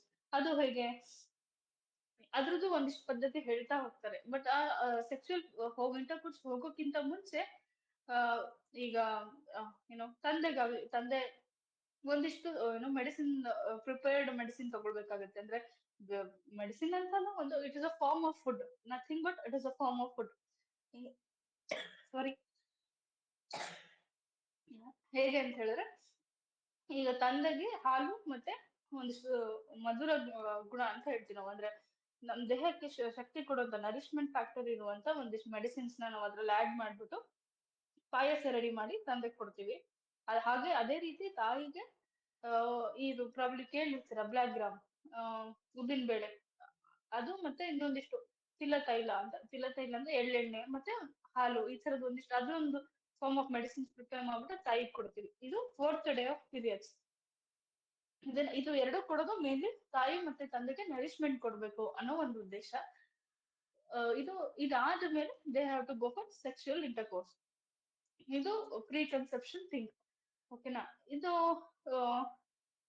ಇದಿಷ್ಟು ಆದ್ಮೇಲೆ ನಾವು ಮತ್ತೆ ಇನ್ನೊಂದು ಯೋಚನೆ ಮಾಡ್ಬೇಕಾಗುತ್ತೆ ಏನಂತ ಹೇಳಿದ್ರೆ, ಸೆಕ್ಷುಯಲ್ ಇಂಟರ್ಕೋರ್ಸ್ ಆದ್ಮೇಲೆ ಅಲ್ಲಿ ಹೇಳ್ತಾ ಹೋಗ್ತಾರೆ ಮನಸ್ಥಿತಿ ಹೇಗಿರ್ಬೇಕು. ಸೆಕ್ಷುಯಲ್ ಇಂಟರ್ಕೋರ್ಸ್ ಹೋಗ್ಬೇಕಾದ್ರೆ ತಂದೆ ಮನಸ್ಥಿತಿ ಹೇಗಿರ್ಬೇಕು, ತಾಯಿ ಮನಸ್ಥಿತಿ ಹೇಗಿರ್ಬೇಕು, ಆ ಮತ್ತೆ ದಿನದ್ದು ಹೇಳ್ತಾ ಹೋಗ್ತಾರೆ, ಯಾವ ಯಾವ ನಕ್ಷತ್ರದ ದಿನ ಹೋಗ್ಬೇಕು, ಈ ತರದ್ದೆಲ್ಲ ಆಯುರ್ವೇದದಲ್ಲಿ ಹೇಳ್ತಾ ಹೋಗ್ತಾರೆ. ಇನ್ನು ನಂಗೆ ಒಂದಿಷ್ಟು ಜನಕ್ಕೆ ಡಿಸೈರ್ ಆಫ್ ಥಿಂಗ್ಸ್ ಅಂದ್ರೆ, ನಂಗೆ ಮಗು ಈ ತರನೇ ಇರ್ಬೇಕು, ಹುಟ್ಟೋ ಮಗು ಈ ತರ ಗುಣಲಕ್ಷಣಗಳು ಇಟ್ಕೋಬೇಕು, ಆತರ ಅಂದ್ರೆ ಒಂದು ಪ್ರಾಬಲಿ ಒಂದು ಕತೆ ಕೇಳಿರ್ತೀರಾ ನೀವು. ಯಾರು ಅಂತ ಹೇಳಿದ್ರೆ, ಪ್ರಹ್ಲಾದ ತಾಯಿ ಅವರು ರಾಕ್ಷಸಿ, ಹೌದಾ? ಪ್ರಹ್ಲಾದ ತಾಯಿ ರಾಕ್ಷಸಿ, ಬಟ್ ಅವರು ವಿಷ್ಣುನ ಆರಾಧನೆ ಮಾಡೋದ್ರಿಂದ, ಇಲ್ಲ ವಿಷ್ಣು ಏನು ಶ್ಲೋಕಾಸ್ ಎಲ್ಲ ಕೇಳೋದ್ರಿಂದ, ಆ ಪ್ರಹ್ಲಾದ ಹುಟ್ಟಿದಾಗ ಅವರು ವಿಷ್ಣುನ ಆರಾಧ್ಯ ಮಾಡಕ್ಕೆ ಶುರು ಮಾಡ್ತಾರೆ. ಯಾಕಂದ್ರೆ ಅವ್ರ ತಾಯಿ ಅವರು ಗರ್ಭಿಣಿ ಇದ್ದಾಗ ವಿಷ್ಣು ಜಾಸ್ತಿ ಆರಾಧನೆ ಮಾಡ್ತಾ ಇರ್ಬೇಕು. ಹಾಗೆ ಏನ್ ಹೇಳ್ತೀವಿ ಅಂದ್ರೆ, ನಾನು ಇದನ್ನ ಯಾಕಿಲ್ಲಿ ಈ ಕತೆ ಯಾಕಿಲ್ಲಿ ಹೇಳ್ತಾ ಇದ್ದೀನಿ ನಿಮಗೆ ಅಂತ ಹೇಳಿದ್ರೆ, ತಾಯಿ ಮಾಡುವಂತ ಆಹಾರ ಕ್ರಮ ಆಗಿರ್ಬೋದು, ವಿಹಾರ ಕ್ರಮ ಅಂತ ಹೇಳ್ತೀವಿ, ಮಾತೃ ಆಹಾರ ವಿಹಾರ ಕ್ರಮ ಅಂತ ಹೇಳ್ತೀವಿ. ಅಂದ್ರೆ ದಿನನಿತ್ಯ ತಾಯಿ ಗರ್ಭಿಣಿ ಇದ್ದಾಗ ಹೇಗಿರ್ತಾರೆ, ಏನ್ ಮಾಡ್ತಾರೆ ಅನ್ನೋದು ನಮಗೆ ಇಲ್ಲಿ ಬಹಳ ಇಂಪಾರ್ಟೆಂಟ್ ಆಗುತ್ತೆ. ಅದಕ್ಕೆ ಒಂದಿದು ಬೇಸಿಕ್ ಎಕ್ಸಾಂಪಲ್ ಇದು. ಏನೋ ನಾನು ಅವಾಗ್ಲೇ ಹೇಳಿದಾಗೆ, ಪ್ರಹ್ಲಾದ ತಾಯಿ ಅವರು ವಿಷ್ಣುನ ಭಕ್ತಿ ಆಗಿರೋದ್ರಿಂದ, ಅವರು ಪೂಜೆ ಪುರಸ್ಕಾರ ಆತರ ವಿಷ್ಣು ಆರಾಧನೆ ಜಾಸ್ತಿ ಮಾಡಿದ್ದಕ್ಕೂ ಕೂಡ, ಈಗ ಪ್ರಹ್ಲಾದ ತಾನು ರಾಕ್ಷಸ ಆದ್ರೂ ಕೂಡ ಅವನು ಹುಟ್ಟಿದ ಮೇಲೆ ವಿಷ್ಣುನ ಆರಾಧನೆ ಮಾಡಕ್ಕೆ ಶುರು ಮಾಡ್ತಾರೆ. ಇದು ಒಂದು ಏನೋ ಒಂದು ಬೇಸಿಕ್ ಎಕ್ಸಾಂಪಲ್. ಯಾಕೆ ನಾವು ಇವಾಗಿನ ಕಾಲದಲ್ಲಿ ಬಹಳಷ್ಟು ಜನ ಹೇಳ್ತಾರೆ, ಸ್ಟ್ರೆಸ್ ತಗೊಳ್ಳೋದಾಗ್ಲಿ, ಒಂದಿಷ್ಟು ಹ್ಮ್ ಏನೋ ಆರೋಗ್ಯನ್ಸಿ, ಸಿಟ್ಟು ಆ ತರ ಮಾಡಿದಾಗ ಮಗು ಲಕ್ಷಣಗಳು ಹಾಗೆ ಇರ್ತವೆ. ಸೊ ನಾವು ಎಷ್ಟು ಮನಸ್ಥಿತಿನ ತಿಳಿಯಾಗಿಟ್ಕೋತೀವಿ, ಎಷ್ಟು ನಾವು ಯೋಗ ಧ್ಯಾನ ಒಂದು ಸಾತ್ವಿಕತೆ ನಾವು ಬೆಳೆಸ್ಕೊತಾ ಹೋಗ್ತೀವೋ, ಅಷ್ಟು ನಮ್ಮ ಹುಟ್ಟೋ ಮಗು ಕೂಡ ಅಷ್ಟು ಸಾತ್ವಿಕ ಗುಣ ಇರುತ್ತೆ. ಇಲ್ಲ ನಾವು ಎಷ್ಟು ರಾಜಸಿಕ ಗುಣ ನಮ್ಮಲ್ಲಿ ಉಟ್ಕೋತಾ ಹೋಗ್ತೀವೋ ಪ್ರೆಗ್ನೆನ್ಸಿಲಿ, ಅಷ್ಟು ಮಗು ಕೂಡ ರಾಜಸಿಕ ಗುಣದಲ್ಲೇ ಬರುತ್ತೆ ಅನ್ನೋದಕ್ಕೆ ಒಂದು ಬೇಸಿಕ್ ಎಕ್ಸಾಂಪಲ್ ಇದು. ಇದು ನಾನು ಇದು ನಾನು ಶೋಧನ ಅಂತ ಹೇಳಿದೆ, ನಾನು ಅವಾಗ್ಲೇ ಡಿಟಾಕ್ಸಿಫಿಕೇಶನ್ ಅಂತ ನಾನು ಹೇಳಿದೆ. ಬಟ್ ಡಿಟಾಕ್ಸಿಫಿಕೇಶನ್ ಅಂತ ಅಂದಾಗ ನಾವು ಅಲ್ಲಿ ಒಂದು ಥೆರಪಿ ಹೋಗಲ್ಲ. ಆಲ್ಮೋಸ್ಟ್ ನಿಮಗೆ ಒಂದು 4-5 ಥೆರಪೀಸ್ ಹೋಗ್ತೀವಿ. ಒಂದು ವಮನ ಅಂತ ಹೋಗ್ತೀವಿ. ವಮನ ಅಂತ ಹೇಳಿದ್ರೆ ಒಂದಿಷ್ಟು ಮೆಡಿಕೇಟೆಡ್ ಗಿ, ಮತ್ತೆ ಒಂದಿಷ್ಟು 3-4 ಒಂದು 2 ಸೆಷನ್ಸ್ ಆಫ್ ಅಭ್ಯಂಗ ಇರುತ್ತೆ. ಅಂದ್ರೆ ಮೆಡಿಕೇಟೆಡ್ ಗಿ ಯಾಕೆ ಕೊಡ್ತೀವಿ ಶೋಧನದಲ್ಲಿ ಅನ್ನೋದೇನಂತಂದ್ರೆ, ಈ ಮೆಡಿಕೇಟೆಡ್ ಗಿ ಏನಾಗುತ್ತೆ, ನಾವು ತಗೊಂಡಾಗ ನಮ್ ದೇಹದಲ್ಲಿರೋ ಎಲ್ಲಾ ಜೀವಕೋಶದಲ್ಲಿ ರೀಚ್ ಆಗ್ಬಿಟ್ಟು ಅಲ್ಲಿರೋ ಟಾಕ್ಸಿನ್ಸ್ ನ ಆಚೆ ತೆಗಿಯಕ್ ಶುರು ಆಗುತ್ತೆ. ಅದು ಮತ್ತೆ ನಾವು ಅದನ್ನ ಒಂದಿಷ್ಟು ಮೆಡಿಸಿನ್ಸ್ ಕೊಟ್ಟು ಒಂದು ವಮನ ಅಂತ ಬರ್ತೀವಿ. ಅಂದ್ರೆ ಎಮಿಟಿಕ್ ಥೆರಪಿ, ನಥಿಂಗ್ ಬಟ್ ಈಗ ನಾವು ತುಪ್ಪ ಕೊಟ್ಬಿಟ್ಟು ಎಲ್ಲಾ ಟಾಕ್ಸಿನ್ಸ್ ನ ಆಚೆ ತೆಗೆದು ವಾಮಿಟ್ ಆಗಕ್ ಶುರು ಆಗುತ್ತೆ. ಇಟ್ ಇಸ್ ಈ ಡಿಟಾಕ್ಸಿಫಿಕೇಶನ್ ಅನ್ನೋದು ಬಿಫೋರ್ ಕನ್ಸೆಪ್ಷನ್. ನೀವೇ ಅರ್ಥ ಮಾಡ್ಕೊಳ್ಳಿ, ಇದು ನಾಟ್ ಆಫ್ಟರ್ ಕನ್ಸೆಪ್ಷನ್. ಇದು ಬಿಫೋರ್ ಕನ್ಸೆಪ್ಷನ್ ಅನ್ನೋದು ಎರಡ್ ರೀತಿಯಾಗಿ ಮಾಡ್ತೀವಿ. ಒಂದು before planning, 3 months baby plan ಮಾಡೋಕ್ಕಿಂತ ಮುಂಚೆ ಒಂದು, ಮತ್ತೆ ಜಸ್ಟ್ ಬಿಫೋರ್ ಪ್ಲಾನ್ ಮಾಡೋಕ್ಕಿಂತ ಮುಂಚೆ 2 ಸೆಷನ್ಸ್ ಹೋಗ್ಬೋದು. ಒಂದಿಷ್ಟು ಪ್ರಾಕ್ಟೀಷನರ್ಸ್, ಈಗ ನೀವು ಇವಾಗ ಬೇಬಿ ಪ್ಲಾನ್ ಮಾಡ್ತೀರಿ ಅಂದ್ರೆ ಫಸ್ಟ್ ಶೋಧನಕ್ಕೆ ಹೋಗ್ತಾರೆ. ಇನ್ನೊಂದಿಷ್ಟು ಪ್ರಾಕ್ಟೀಷನರ್ಸ್ ಹೇಗೆ ಅಂದ್ರೆ, they will go for 2 sessions, ಒಂದು ಬಿಫೋರ್ 3 ಮಂತ್ಸ್, ಇನ್ನೊಂದು after when they go for sexual intercourse, ಅವಾಗ ಅಂದ್ರೆ before going to sexual intercourse. But ಈ ಎರಡು ಪದ್ಧತಿಲೂ ಮೇನ್ಲಿ ನಾವು ಹೋಗೋದು 4 ಪ್ರೊಸೀಜರ್ಸ್ ಮೇನ್ಲಿ. ಒಂದು ವಮನ, ದಟ್ ಇಸ್ ಎಮಿಟಿಕ್ ಥೆರಪಿ. ಇನ್ನೊಂದು ವಿರೇಚನ ಅಂತ ಹೇಳ್ತೀವಿ. ಅಂದ್ರೆ ಈ ವಮನ ವಿರೇಚನ they are little bit similar, but ಏನು ಅಂತ ಹೇಳಿದ್ರೆ ಎರಡಲ್ಲೂ ನಾವು ಮೆಡಿಕೇಟೆಡ್ ಗಿ ಕೊಡ್ತೀವಿ. ಅದಾದ್ಮೇಲೆ ಒಂದಿಷ್ಟು ಅಭ್ಯಂಗ ಸೆಷನ್ಸ್ ಆಫ್ ಅಭ್ಯಂಗ ಹೋಗ್ಬಿಟ್ಟು ನಮ್ ದೇಹದಲ್ಲಿ ಎಲ್ಲ ಕೆಟ್ಟ ಅಂಶನ ಆಚೆ ತೆಗಿಯಕ್ ಶುರು ಮಾಡ್ತೀವಿ. ಬಟ್ ವಮನದಲ್ಲಿ ನಾವು ಬಾಯಿ ಮುಖಾಂತರ ಅಂದ್ರೆ ವಾಂತಿ ಮಾಡ್ತಾ ಎಲ್ಲ ಕೆಟ್ಟ ಅಂಶನ ಆಚೆ ಹಾಕ್ತಿವಿ. ವಿರೇಚನದಲ್ಲಿ ಒಂದಿಷ್ಟು ಮೆಡಿಸಿನ್ಸ್ ನ ಕೊಟ್ಬಿಟ್ಟು ಮೋಷನ್ ನಾರ್ಮಲ್ ಮೋಷನ್ಸ್ ಅಲ್ಲೇ ಎಲ್ಲ ಕೆಟ್ಟಾಂಶ ಹೋಗೋ ರೀತಿ ಮಾಡ್ತೀವಿ. ಇದಾದ್ಮೇಲೆ we go for Basti enema ಅಂತ. ಎನಿಮಾ ಅಂತ ಹೇಳಿದ್ರೆ ಈ ಮೆಡಿಕೇಟೆಡ್ ಆಯಿಲ್ ಮತ್ತೆ ಮೆಡಿಕೇಟೆಡ್ ಕಷಾಯನ ನಮ್ಮ ಮೋಷನ್ ಏನಲ್ ರೂಟ್ ಅಂತ ಹೇಳ್ತೀವಿ. ಅಂದ್ರೆ ನಾವು ಮೋಷನ್ ಪಾಸ್ ಮಾಡ್ತೀವಲ್ವಾ, ಆ ರೂಟ್ ಇಂದ ನಾವು ಮೆಡಿಸಿನ್ ಕೊಡ್ತಾ ಹೋಗ್ತೀವಿ. ಈ ಎಲ್ಲ ಅಂದ್ರೆ ಮೇನ್ ರೂಟ್ ಇಂದ ನಾವು ಎಲ್ಲಾ ಕೆಟ್ಟಾಂಶನು ಆಚೆ ತೆಗ್ದ ಹಾಗೆ ಅಂತ. ಇದಾದ್ಮೇಲೆ the couple go for sexual intercourse, quality will be more good ಅಂತ ಹೇಳ್ತಾರೆ. ಓಕೆನಾ? ಇದು ಒಂದು ಕಾನ್ಸೆಪ್ಟ್ ನಾನು ಹೇಳಿದ್ದು. ಅಂದ್ರೆ ಮೇನ್ಲಿ ನಾವ್ ಇಂಟೆನ್ಷನ್ ಏನಿತ್ತು ಅಂದ್ರೆ, ಒಂದು ರೂಟ್ ಕಾಸ್ ಇಂದ ನಾವು ಎಲ್ಲಾ ಕೆಟ್ಟಾಂಶನ ತೆಗೆದು ಆಮೇಲೆ sexual 4th day after menstruation ಆಗಿ 4th day they go for sexual intercourse. Absorption ಚೆನ್ನಾಗಿರುತ್ತೆ, ಮತ್ತೆ ಓಲೇಷನ್ ಅದು ಎಸ್ಪೆಷಲಿ ಇನ್ ಓವಲೇಷನ್ ಪೀರಿಯಡ್ ಹೋದ್ರೆ ಹೈ ಚಾನ್ಸಸ್ ಪ್ರೆಗ್ನೆನ್ಸಿ ಚಾನ್ಸಸ್ ಜಾಸ್ತಿ ಇರುತ್ತೆ ಅಂತ. ಓಕೆನಾ, ಇದು ಒಂದು ನಾವು ಪ್ರಾಬ್ಲಮ್ ಇಲ್ಲಿವರೆಗೂ ಇದಾಗಿರೋದು. ಇದಾದ್ಮೇಲೆ ನಾವು ಮತ್ತೆ ರಸಾಯನ ವಾಜೀಕರಣ ಅಂತ ಹೋಗ್ತೀವಿ. ಅಂದ್ರೆ ಇವಾಗ ಆಫ್ಟರ್ ಶೋಧನ ನಮ್ಮ ದೇಹ ಅಷ್ಟು ಶಕ್ತಿ ಇರೋದಿಲ್ಲ. ಅಂದ್ರೆ ಆ, ರಸಾಯನ ಅಂತ ಹೇಳಿದ್ರೆ ಪ್ರಾಬ್ಲಿ ನೀವು ಕೇಳಿರ್ತೀರ ಏನಂದ್ರೆ ಧಾತು ಮತ್ತೆ ಏನೋ ದೇಹದ ಎಲ್ಲಾ ಜೀವಕೋಶಗಳಿಗೆ ಶಕ್ತಿ ಕೊಡ್ತಾ ಹೋಗುತ್ತೆ. ಅಂದ್ರೆ ಇರೋ ಒಂದು ಒಳ್ಳೆ ಕ್ವಾಲಿಟಿ ಧಾತುನ ಇನ್ನಷ್ಟು ಪುಷ್ಟಿ ಕೊಡೋದಕ್ಕೆ ನಾವು ಒಂದಿಷ್ಟು ರಸಾಯನ ಕೊಡ್ತಾ ಹೋಗ್ತೀವಿ. ವಾಜೀಕರಣ ಅಂತ ಹೇಳಿದ್ರೆ ಈ ಮೇಲ್ ಹಾರ್ಮೋನ್ಸ್ ಆಗಿರ್ಬೋದು, ಫಿಮೇಲ್ ಸೆಕ್ಸ್ ಹಾರ್ಮೋನ್ಸ್ ಆಗಿರ್ಬೋದು, ಅದನ್ನ ಇನ್ನು ಪುಷ್ಟಿ ಮಾಡೋದಕ್ಕೆ ಈ ಒಂದಿಷ್ಟು ಮೆಡಿಸಿನ್ಸ್ ಕೊಡ್ತಾ ಹೋಗ್ತೀವಿ. ಇದಾದ್ಮೇಲೆ ಒನ್ಸ್ ದೇ ಕನ್ಸೀವ್, ಯಾವಾಗ ಶಿ ಕನ್ಸೀವ್ ಅವಾಗ ಏನಾಗುತ್ತೆ, ಒಂದಿಷ್ಟು ಗರ್ಭಿಣಿ ಪರಿಸರ್ಯ ಅಂತ ನಾವು ಫಾಲೋ ಮಾಡ್ತೀವಿ. ಅಂದ್ರೆ ಗರ್ಭಿಣಿ ಪರಿಸರ್ಯ ಅಂದ್ರೇನು, ಈ ಕಾನ್ಸೆಪ್ಟ್ ಯಾಕೆ ಇಲ್ಲಿ ಬಂತು? ಗರ್ಭಿಣಿ ಪರಿಚರ್ಯ ಅಂದ್ರೆ ಅವ್ರ ಪರಿಚರ್ಯ ಅನ್ನೋದು ಹೇಗೆ ಅಂತ ಹೇಳಿದ್ರೆ, ಅವರು ಒಂದು ದಿನನಿತ್ಯ ಅವ್ರು ತಿನ್ನುವಂತ ಆಹಾರ, ನಾನು ಅವಾಗ್ಲೇ ಹೇಳ್ದೆ, ತಿನ್ನುವಂತ ಆಹಾರ ಅವ್ರು ಹೇಗಿರ್ತಾರೆ ಏನು ಅನ್ನೋದು ಬಹಳಷ್ಟು ನಮ್ಗೆ ಇಂಪಾರ್ಟೆಂಟ್ ಆಗುತ್ತೆ. ಇಲ್ಲಿ ಒಂದಿಷ್ಟು ಪ್ರೋಟೋಕಾಲ್ಸ್ ನ ಫಾಲೋ ಮಾಡ್ತೀವಿ. ಹೇಗೆ ಅಂದ್ರೆ, ಈಗ ಫಸ್ಟ್ ಮಂತ್ ಅಲ್ಲಿ ಬರೀ ಹಾಲು ತಗೊಳ್ಳೋದು, ಅಂದ್ರೆ ವಿತೌಟ್ ಏನು ಸ್ವೀಟ್ ಇಲ್ದಿರೋ ಹಾಲು ತಗೊಳ್ಳೋದು. ಸೆಕೆಂಡ್ ಮಂತ್ ಅಲ್ಲಿ ಬೆಣ್ಣೆ ತೆಗ್ದಿರುವಂತದ್ದು ಹಾಲು ತಗೊಳ್ಳೋದು. ಆಮೇಲೆ ಒಂದಿಷ್ಟು ಕಷಾಯ, ಹಂಗೆ ಮಂತ್ ವೈಸ್ ನಾವು ಒಂದಿಷ್ಟು ಪ್ರಿಪರೇಷನ್, ಹಾಲು ಮತ್ತೆ ತುಪ್ಪ ಪ್ಲಸ್ ಒಂದಿಷ್ಟು ಮೆಡಿಕೇಶನ್ಸ್ ಹಾಕಿ ಪ್ರಿಪರೇಷನ್ಸ್ ನಾವು ಕೊಡ್ತಾ ಹೋಗ್ತೀವಿ, ಏನು ಟಿಲ್ 9 months ವರ್ಗು. ಮತ್ತೆ ಇನ್ನು ಹನ್ನೊಂದು ನಾವು ಫಾಲೋ ಮಾಡೋದೇನು ಅಂತಂದ್ರೆ, 8th ಮತ್ತೆ 9th ಮಂತ್ ಅಲ್ಲಿ ವಿ ಗೋ ಫಾರ್ ಎನಿಮಾ. ಅಂದ್ರೆ ನಾನು ಅವಾಗ್ಲೇ ಹೇಳ್ದೆ ಬಸ್ತಿ ಅಂತ ಹೇಳ್ದೆ, ಶೋಧನ ಡಿಟಾಕ್ಸಿಫಿಕೇಶನ್ ವಿಚಾರ. ಬಟ್ ಆ ಬಸ್ತಿ ಈ ಬಸ್ತಿಗೂ ಚೇಂಜಸ್ ಇದೆ. ಇಲ್ಲಿ ಬಸ್ತಿ ಅಂತ ಹೇಳಿದ್ರೆ ನಾವು ಕೊಡುವಂತ ಮೆಡಿಸಿನ್ಸ್ ಹೇಗಿರುತ್ತೆ, ಮೇನ್ಲಿ ನಮಗೆ ವಾಯುನ ಟ್ಯಾಕಲ್ ಮಾಡ್ಬೇಕಂದ್ರೆ ಬರುವಂತ ಮಗು ಇನ್ನು 8 month 9 month ಅಂತ ಹೇಳಿದ್ರೆ ಡೆಲಿವರಿ ಚಾನ್ಸಸ್ ಜಾಸ್ತಿ ಇರುತ್ತೆ ಇಲ್ಲಿ. ಹಂಗಾಗಿ ನಾವು ಅಲ್ಲಿರೋ ನರಗಳಿಗೆ ಶಕ್ತಿ ಜಾಸ್ತಿ ಕೊಟ್ಬಿಟ್ಟು, ಮಸಲ್ಸ್ ಯೂಟ್ರೈನ್ ಮಸಲ್ಸ್ ಏನಿರುತ್ತೆ ಅದಕ್ಕೆ ಶಕ್ತಿ ಕೊಡೋ ಕಾರಣಕ್ಕೆ, ಮತ್ತೆ ಮಗು ಸುಲಭವಾಗಿ ಆಚೆ ಬರ್ಲಿ, ಡೆಲಿವರಿ ಆಗ್ಲಿ ಅನ್ನೋ ಕಾರಣಕ್ಕೆ ನಾವು ಅದನ್ನ ಎನಿಮಾ ಕೊಡ್ತಾ ಹೋಗ್ತೀವಿ. ಮತ್ತೆ ಇನ್ನೊಂದು ಪಿಚು ಧಾರಣ ಅಂತ ಹೇಳ್ತೀವಿ, ಒಂದಿಷ್ಟು ಕಾಟನ್ ಮುದ್ದೆ ತರ ಮಾಡ್ಬಿಟ್ಟು ಅದ್ರಲ್ಲಿ ಮೆಡಿಸಿನ್ಸ್ ಹಾಕಿ ಇಷ್ಟು ಒಂದು 3 to 4 hours ಅನ್ನೋ ತರ ಆ ಏನೋ ಗರ್ಭಕೋಶದಲ್ಲಿ ನಾವ್ ಇಡ್ತಾ ಹೋಗ್ತೀವಿ. ಅದೇನ್ ಮಾಡುತ್ತೆ ಅಂದ್ರೆ ಮಗು ಆಚೆ ಬರೋದಕ್ಕೆ ಇನ್ನೊಂದಿಷ್ಟು ನಮಗೆ ಹೆಲ್ಪ್ ಮಾಡ್ತಾ ಹೋಗುತ್ತೆ. ಇದು ಇನ್ನೊಂದು ನಾನು ಇದು ಒಂದಿಷ್ಟು ವಿಚಾರ ಆದ್ರೆ, ಇನ್ನೊಂದು ಗರ್ಭ ಉಪಘಾತಕರ ಭಾವ ಅಂತ ಹೇಳ್ತೀವಿ. ಅಂದ್ರೆ ಗರ್ಭಿಣಿ ಇದ್ದಾಗ ನಾವು ಯಾವ ರೀತಿ ಯಾವ್ಯಾವ ತಿನ್ಬಾರ್ದು, ಏನ್ ತಿನ್ಬೇಕು ಅನ್ನೋದು ನಮ್ಗೆ ಒಂದಿಷ್ಟು ಜನಕ್ಕೆ ಡೌಟ್ ಇರುತ್ತೆ. ಅದೇನು ಬಹಳ ಸಿಂಪಲ್. ಅದ್ರಲ್ಲಿ ಏನೋ ನಮ್ ಮನಸ್ಥಿತಿ ಹೇಗಿರ್ಬೇಕು, ನಾವ್ ಏನೇನ್ ಮಾಡ್ಬೇಕು ಗರ್ಭಿಣಿಲಿ, ಅದು ಒಂದು ವಿಚಾರ ಬರುತ್ತೆ.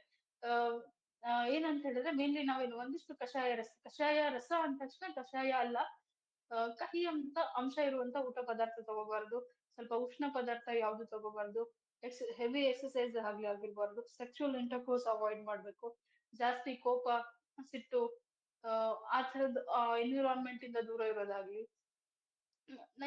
ಇದು ಒಂದಿಷ್ಟು ಗರ್ಭ ಉಪಘಾತಕರ ಭಾವ. ಉಪಘಾತ ಅಂತ ಹೇಳಿದ್ರೆ ನಮ್ಮ ಗರ್ಭಗೆ ಹಾವು ಮಾಡುವಂತ ಭಾವಾಸ್, ಅದಕ್ಕೆ ನಾವು ಗರ್ಭ ಉಪಘಾತಕರ ಭಾವಾಸ್ ಅಂತ ಕರಿತೀವಿ. ಸೊ ನಾವು ಬರೀ ಇದನ್ ಮಾಡ್ಬಾರ್ದು ಬಟ್ ಏನ್ ಮಾಡ್ಬೇಕು ಅದು ನಮ್ಗೆ ಗೊತ್ತಾಗ್ಬೇಕಲ್ಲ. ನಾವ್ ಏನ್ ಮಾಡ್ಬೇಕು ಹಾಗಿದ್ರೆ, ಆಲ್ರೆಡಿ ಒಂದು ಕ್ಲಿಯರೆನ್ಸ್ ತಗೊಂಡಿದ್ದೀವಿ, ಏನಂದ್ರೆ ಶೋಧನ ಆಗಿದೆ.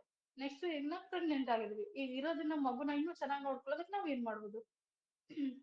ಒಂದು ಇಲ್ಲಿ ಎಮೋಷನಲ್ ಫ್ಯಾಕ್ಟರ್ಸ್ ಇಂಪಾರ್ಟೆಂಟ್ ಆಗುತ್ತೆ. ಹೇಗೆ ಎಮೋಷನಲ್ ಫ್ಯಾಕ್ಟರ್ಸ್ ಇಂಪಾರ್ಟೆಂಟ್ ಆಗುತ್ತೆ? ಫ್ಯಾಮಿಲಿ ಸರೌಂಡಿಂಗ್ ಆಗಿರ್ಬಹುದು, ಅಂದ್ರೆ ತಂದೆ ತಾಯಿ, ಗಂಡ ಹೆಂಡತಿ, ಅವ್ರ ಬಾಂಧವ್ಯನೂ ಅಷ್ಟೇ ಇಂಪಾರ್ಟೆಂಟ್ ಆಗುತ್ತೆ.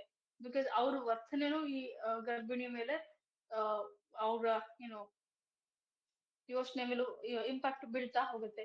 ಮತ್ತೆ ಇನ್ನೊಂದು ವೇ ಅಂತ ಹೇಳಿದ್ರೆ ಒಂದು ಯೋಗ ಪ್ರಾಣಾಯಾಮ.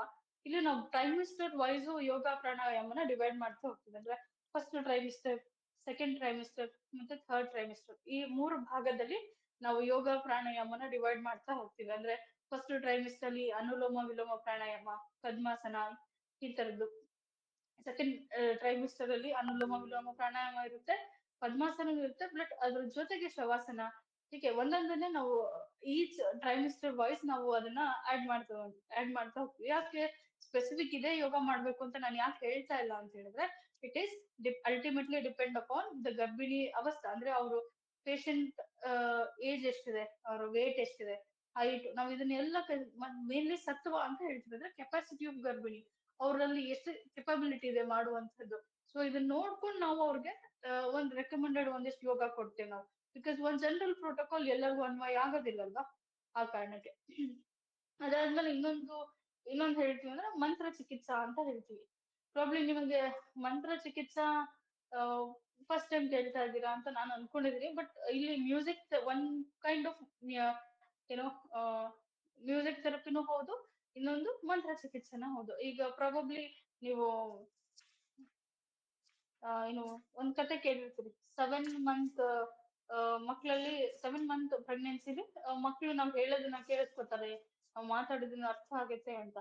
ಅದಕ್ಕೊಂದು ಬೇಸಿಕ್ ಎಕ್ಸಾಂಪಲ್ ಏನಂತ ಹೇಳಿದ್ರೆ, ಈ ಅಭಿಮನ್ಯು ಪ್ರಾಬ್ಲಿ ಏನು ಅಭಿಮನ್ಯುಗೆ ಸುಭದ್ರಾಗೆ ಕೃಷ್ಣ ಹೇಳ್ತಾರೆ ಚಕ್ರವ್ಯೂಹದಲ್ಲಿ ಒಳಗ್ ಹೇಗ್ ಹೋಗ್ಬೇಕು ಅನ್ನೋದನ್ನ ಹೇಳೋದನ್ನ ಅವ್ರು ಪ್ರೆಗ್ನೆನ್ಸಿ ಇದ್ದಾಗ ಅಭಿಮನ್ಯು ಹೊಟ್ಟೆಲ್ ಇದ್ದಾಗ ಕೇಳಿಸ್ಕೊಂಡು ಅವ್ರು ಮುಂದೆ ಬೆಳಿಬೇಕಾದ್ರೆ ಅವ್ರ ಚಕ್ರವ್ಯೂಹದಲ್ಲಿ ಹೋಗ್ತಾರಲ್ಲ, ಯಾಕಂದ್ರೆ 7 ಮಂತ್ಸ್ ಅವ್ರು ಪ್ರೆಗ್ನೆಂಟ್ ಇದ್ದಾಗ ಇದ್ರದ್ ಕೇಳಿಸ್ಕೊತಾರೆ. ಹಂಗಾಗಿ ನಾವು ಮಂತ್ರ ಚಿಕಿತ್ಸಾ ಇಲ್ಲಿ ಬಹಳಷ್ಟು ಇಂಪಾರ್ಟೆಂಟ್ ಆಗ್ತಾ ಹೋಗುತ್ತೆ. ಹ್ಮ್ ಅಂದ್ರೆ ಇಲ್ಲಿ ಸೊ ಹಂಗಿದ್ದಾಗ ನಾವು ಮಂತ್ರ ಚಿಕಿತ್ಸಾ ಹೇಗೆ ಅಡಾಪ್ಟ್ ಮಾಡ್ಕೋಬೇಕು ಕರೆಂಟ್ ಎರದಲ್ಲಿ ಅನ್ನೋದಾದ್ರೆ, ಒಂದು ನಾವು ವಿಷ್ಣು ಸಹಸ್ರನಾಮ ಓದೋದಾಗಿರ್ಬೋದು, ಹನುಮಾನ್ ಚಾಲೀಸ, ಈ ತರದ್ದು ಎಲ್ಲ. ಇದು ಹೇಗೆ ನಿಮ್ಮನ್ನ ಕಾಪಾಡ್ಕೊಳತ್ತಿಲ್ಲಿ, ಅದನ್ನ ಯಾಕೆ ಮಾಡ್ಬೇಕು, ಇಲ್ಲಿ ವಿಷ್ಣು ಸಹಸ್ರನಾಮ ಮೇಡಮ್ ನಾವು ಪೂಜೆ ಮಾಡ್ತೀವಿ, ಅದನ್ನ ಯಾಕೆ ಇಲ್ಲಿ ಹೇಳ್ಬೇಕು, ಯಾಕೆ ನಮ್ಮ ಗರ್ಭಿಣಿ ಎಲ್ಲಾ ಟೈಮಲ್ಲೂ ಹೇಳ್ತೀವಿ, ಸ್ಪೆಸಿಫಿಕಲಿ ಗರ್ಭಿಣಿಲಿ ಯಾಕೆ ನಮಗ್ ಅಷ್ಟು ಇಂಪಾರ್ಟೆಂಟ್ ಇದೆ ಅನ್ನೋ ಒಂದು ಯೋಚನೆ ನಿಮಗೆ ಸಹಜ ಬರ್ಬೋದು. ಬಟ್ ಯಾಕೆ ಅದು ಇಂಪಾರ್ಟೆಂಟ್ ಅಂತ ಹೇಳಿದ್ರೆ, ಒಂದು ನಮ್ ಗರ್ಭಾನ ಕಾಪಾಡ್ಕೊಳಕ್ ಒಂದು ಪಾಯಿಂಟ್ ಆಡ್ ಆದ್ರೆ ಇಲ್ಲಿ ಇನ್ನೊಂದು ಏನು ಅಂತ ಹೇಳಿದ್ರೆ, ಆ ಮಂತ್ರದಲ್ಲಿ ಕ್ರಿಯೇಟ್ ಆಗೋ ವೈಬ್ರೇಷನ್ಸ್ ತಾಯಿ ಮತ್ತೆ ಮಗುನ ಬಾಂಧವ್ಯನ ಹೆಚ್ಚು ಮಾಡುತ್ತೆ. ಫಸ್ಟ್ ಆಫ್ ಆಲ್ ಮಗು ಫಸ್ಟ್ ಕೇಳುವಂತ ಶಬ್ದ ತಾಯಿ ಹೃದಯದ್ದು ಹಾರ್ಟ್ ಬೀಟ್, ಹೌದಾ? ಸೊ ಆಲ್ರೆಡಿ ಒಂದಿಷ್ಟು ಕನೆಕ್ಟಿವಿಟಿ ಬೆಳೆದಿರುತ್ತೆ. ಮತ್ತೆ ತಾಯಿ ಅದು ಉಚ್ಚಾರಣೆ ಮಾಡ್ತಾ ಹೋದಾಗ, ಕೇಳೋದು ಒಂದಿಷ್ಟು ಪರ್ಸೆಂಟ್ ಆದ್ರೆ, ಬಟ್ ತಾಯಿ ಅದನ್ನ ಉಚ್ಚಾರಣೆ ಮಾಡ್ತಾ ಹೋದಾಗ ತಾಯಿ ಮತ್ತೆ ಮಗುವಿನ ಕನೆಕ್ಟಿವಿಟಿ ಜಾಸ್ತಿ ಆಗ್ತಾ ಹೋಗುತ್ತೆ. ಸೊ ನಾನು ಒಂದಿಷ್ಟು ಮೆನ್ಷನ್ ಮಾಡಿದೆ ಅದಕ್ಕೆ, ವಿಷ್ಣು ಸಹಸ್ರನಾಮ ಆಗಿರ್ಬೋದು, ಗಾಯತ್ರಿ ಮಂತ್ರ ಆಗಿರ್ಬೋದು, ಹನುಮಾನ್ ಚಾಲೀಸ, ಈ ತರದ್ದು ಒಂದಿಷ್ಟು ಆಡ್ ಆನ್ ಪಾಯಿಂಟ್ಸ್ ಆಗ್ತಾ ಹೋಗುತ್ತೆ.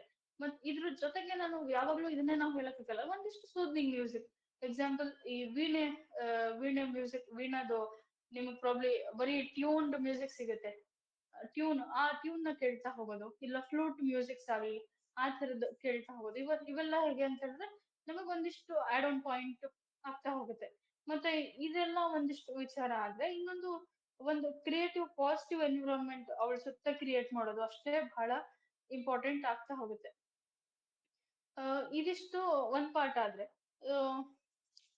ನಾನು ಅವಾಗ್ಲೇ ಹೇಳಿದೆ ಮ್ಯೂಸಿಕ್ ಥೆರಪಿ ಅಂತ ಬಂದಾಗ ಒಂದಿಷ್ಟು ಉಚ್ಚಾರಣೆ ಬರ್ತದೆ. ಆಕಾರ ಉಚ್ಚಾರಣೆಗೆ, ಕಾರ ಉಚ್ಚಾರಣೆಗೆ ಒಂದಿಷ್ಟು ಏನೋ ಕಾರ್ಡ್ ಕನೆಕ್ಟ್ ಆಗ್ತಾ ಹೋಗುತ್ತೆ ನಮ್ ಬ್ರೈನಿಗೆ ಆಗ್ಲಿ. ಹಾಗೆ ಮಗು ಮತ್ತೆ ತಾಯಿಗೆ ಕನೆಕ್ಷನ್ಸ್ ಬಿಲ್ಡ್ ಆಗ್ತಾ ಹೋಗುತ್ತೆ ಆ ಉಚ್ಚಾರಣೆ, ಆ ಅಕ್ಷರದ ಉಚ್ಚಾರಣೆ ಅಂತ ಹೋದಾಗ ಆ ಒಂದಿಷ್ಟು ಅಭ್ಯಾಸ ಶುರು ಮಾಡ್ತಾ ಹೋಗ್ಬೋದು.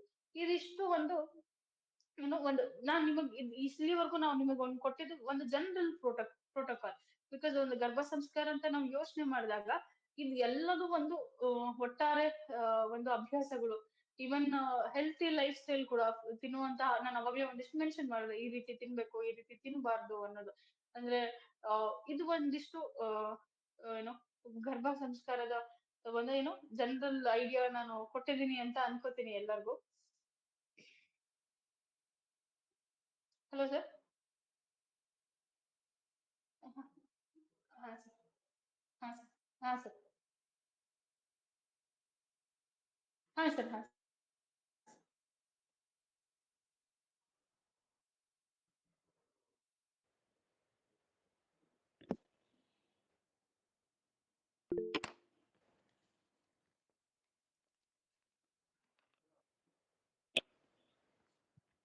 ಮೇಡಮ್ ನಮಸ್ಕಾರ. ನೀವು ಹೇಳಿದ್ರಲ್ಲ ನಮಸ್ತೆ. ಹಾ ನೀವು ಹೇಳಿದ್ರಲ್ಲ ಗರ್ಭಿಣಿ ಇದ್ದಾಗ ತಾಯಿ ಏನ್ ಮಾಡ್ತಾಳೋ ಅದು ಮಕ್ಕಳಿಗೆ ಬರುತ್ತೆ ಅನ್ನೋದು. ಅದು ಅಭಿಮನ್ಯು ವಿಷಯದಲ್ಲಿ ನಾನು ಹೋಗ್ತೀನಿ. ಆದ್ರೆ ಒಂದೇ ತಾಯಿಯ ಮಕ್ಕಳು ಬೇರೆ ಬೇರೆ ತರ ಇರ್ತಾರಲ್ಲ. ಒಬ್ಬ ಅತಿಯಾಗಿ ಬ್ರಿಲಿಯಂಟ್ ಆಗ್ತಾನೆ, ಇನ್ನೊಬ್ಬ ಅಷ್ಟೇ ದಡ್ಡ ಆಗ್ತಾನೆ. ಒಬ್ಬ ಸನ್ಮಾರ್ಗದಲ್ಲಿ ಇರ್ತಾನೆ, ಇನ್ನೊಬ್ಬ ಅಷ್ಟೇ ಪೋಲಿ ಪಟಿಂಗ ಆಗ್ತಾನೆ. ಅದು ಹೆಂಗಾಗತ್ತೆ? ಅದು ಈಗ ಒಂದೇ ತಾಯಿ ಅಂದ್ಮೇಲೆ ಆಕೆ ಎರಡು ಮಕ್ಕಳಿಗೂ ಅದೇ ತರ, ಅಂದ್ರೆ ಎಲ್ಲಾ ಮಕ್ಕಳಿಗೂ ಒಂದೇ ತರ ಇದ್ ಮಾಡಿರ್ತಾಳೆ. ಅದು ಹೇಗೆ ಅಂತ ಅದೇ ಒಂದು ನಾನು ಹೇಳಿದಾಗ ಒಂದಿಷ್ಟು ತಾಯಿ ಒಂದಿಷ್ಟು ಪರ್ಸೆಂಟೇಜ್ ನಾನೆಲ್ಲ ಹೇಳ್ದ ಎಲ್ಲದೂ ತಾಯಿಂದಾನೇ ಬರುತ್ತೆ ಅಂತಲ್ಲ, ಒಂದಿಷ್ಟು ಪರ್ಸೆಂಟೇಜ್ ತಾಯಿಂದ ಬರೋದಾದ್ರೆ ಇನ್ನೊಂದಿಷ್ಟು ಪರ್ಸೆಂಟ್ ತಂದೆ ಗುಣ ಆಗಿರ್ಬಹುದು. ಮತ್ತೆ ನೀವು ಮಾಡುವಂತ ಗೊತ್ತಿದ್ದು ಗೊತ್ತಿಲ್ಲದೆ ನಾವು ಮಾಡುವಂತ ಒಂದಿಷ್ಟು ವರ್ಕ್ ಅಂದ್ರೆ ಈಗ ಸಿಟ್ಟು ಕೋಪ ನಾವು ಇರುವಂತ ವಾತಾವರಣದಲ್ಲಿ ನಮ್ ಸ್ವಲ್ಪ ವೇರಿಯೇಷನ್ಸ್ ಆದಾಗ ಸ್ಟ್ರೆಸ್ ಫ್ಯಾಕ್ಟರ್ ಒಂದ್ ಸ್ವಲ್ಪ ವೇರಿಯೇಷನ್ಸ್ ನಮ್ ವರ್ತನೆಯಲ್ಲೂ ಬದಲಾವಣೆ ಆಗುತ್ತಲ್ಲ. ಹಲೋ. ಹಾ ಹಾ ಹೇಳ್ರಿ madam.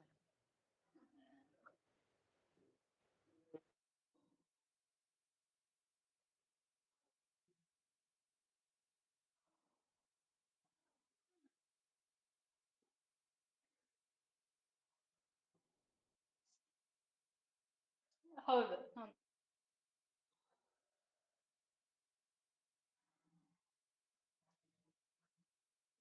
ಓಕೆ.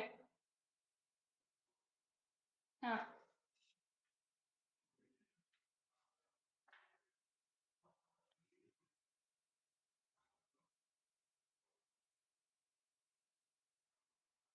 ಹ್ಮ್.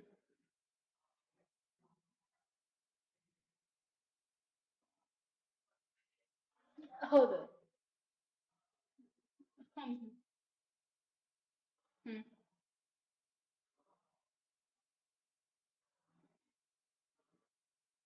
ಹ್ಮ್.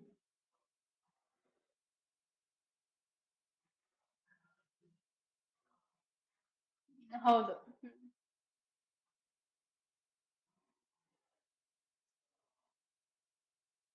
ಹೌದು. ಹ್ಮ್.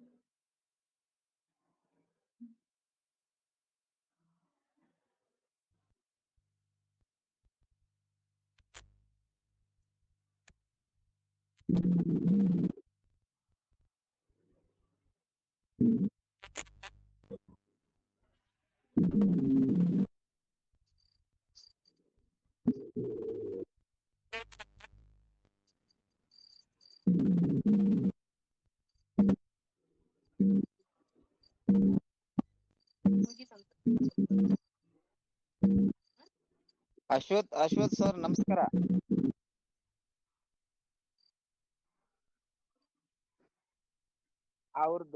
ಅವ್ರದ್ದೇನೋ ನೆಟ್ವರ್ಕ್ ಪ್ರಾಬ್ಲಮ್ ಅನ್ಸುತ್ತೆ ಪಾಪ. ನಂದೊಂದ್ ಪ್ರಶ್ನೆ ಕೇಳ್ಬಿಡ್ತೀನಿ. ರಮ್ಯಾ ಮೇಡಮ್ ನಮಸ್ತೆ. ಹಾ, ನಮಸ್ತೆ, ಹೇಳಿ. ನಮಸ್ತೆ. ಅಶ್ವಥ್ ಸರ್ಗೆ ನಾವು ಪರಿಚಯ. ನಮ್ಮಲ್ಲಿ ಹಾ. ನಾವು ಕೆಲವು ಎಜುಕೇಶನಲ್ ಪ್ರೋಗ್ರಾಮ್ಸ್ ಅನ್ನ ಕಂಡಕ್ಟ್ ಮಾಡ್ತೀವಿ. ಅದರಲ್ಲಿ ನಮ್ಮಲ್ಲಿ ಅಭಿಮನ್ಯು ವಿದ್ಯೆ ಅಂತ ನೀವೇನ್ ಗರ್ಭ ಸಂಸ್ಕಾರ ಹೇಳಿದ್ರಿ, ಇದರಲ್ಲಿ ಓಕೆ. ಇದೆಲ್ಲವನ್ನ ಇನ್ಕ್ಲೂಡ್ ಮಾಡಿ ಗರ್ಭ ಸಂಸ್ಕಾರ ಅನ್ನೋ ಒಂದು ಪ್ಲಾನ್ ಅನ್ನು, ಒಂದು ಎಜುಕೇಶನ್ ಅಂದ್ರೆ ಪೇರೆಂಟ್ ಗೆ ಎಜುಕೇಟ್ ಮಾಡ್ಲಿಕ್ಕೆ ನೀವೇನ್ ಮಾಡ್ತಾ ಇದ್ರಿ ಅದನ್ನ ನಮ್ಮ ಗುರುಗಳ ಮಾರ್ಗದರ್ಶನದಲ್ಲಿ ನಾವೆಲ್ಲ ಮಾಡ್ತಾ ಇದೀವಿ. ಓಕೆ. ಸೊ ಅದು ಅದು ತುಂಬಾ ವಂಡರ್ಫುಲ್ ರಿಸಲ್ಟ್ ಅನ್ನ ಕೊಟ್ಟಿದೆ ನಮ್ಗೆ. ಪ್ರಾಕ್ಟಿಕಲ್ ಆಗಿ ನಾವು ಮಾಡಿದೀವಿ ಅದನ್ನ. ಹೌದು. ಹೌದು. ಹೌದು. ಆಕ್ಚುಲಿ ನನ್ನ ಮಗಳು ಇವಾಗ 2 ವರ್ಷದವಳಿದ್ದಾಳೆ ಒಬ್ಳು. ಅವಳಿಗೆ ಹ್ಮ್. ಸುಮಾರು ನಮ್ಮ ಮಿಸಸ್ ನಾನು ಹೇಳೋದನ್ನ ಕೆಲವೊಂದಿಷ್ಟು ಫಾಲೋ ಮಾಡ್ತಾ ಇದ್ರು ಅವರು. ಸೊ ಅದು ಓಕೆ. ಎಷ್ಟು ಪರಿಣಾಮ ಆಯ್ತು ಅಂತಂದ್ರೆ, ಅವಳು ಹುಟ್ಟಿ ಆ ಒಂದು 10 to 11 ಡೇಸ್ಗೆ ಅವರು ಕ್ರೌಲ್ ಮಾಡ್ಲಿಕ್ಕೆ ಸ್ಟಾರ್ಟ್ ಮಾಡಿದ್ಲು. ಆ ಹ್ಮ್. ಹ್ಮ್. ಹ್ಮ್. ಅಷ್ಟು ಅದು. ಮತ್ತೆ ಈಗ ಅವಳದು ಎಜುಕೇಶನಲ್ ಪ್ರೋಗ್ರೆಸ್ ಆಯ್ತು, ಅವಳ ಎಮೋಷನಲ್ ಪ್ರೋಗ್ರೆಸ್ ಆಯ್ತು. ಎಲ್ಲಾ ರೀತಿಯಲ್ಲೂ ಕೂಡ ಒಂದು ಅದ್ಭುತವಾದ ರಿಸಲ್ಟ್ ಅಂತ ತಗೊಂಡಿದೀವಿ ನಾವು ನಮ್ಮ ಫ್ಯಾಮಿಲಿಯಲ್ಲೇನೆ. ಹಾ. ಹಾ. ಹಾ.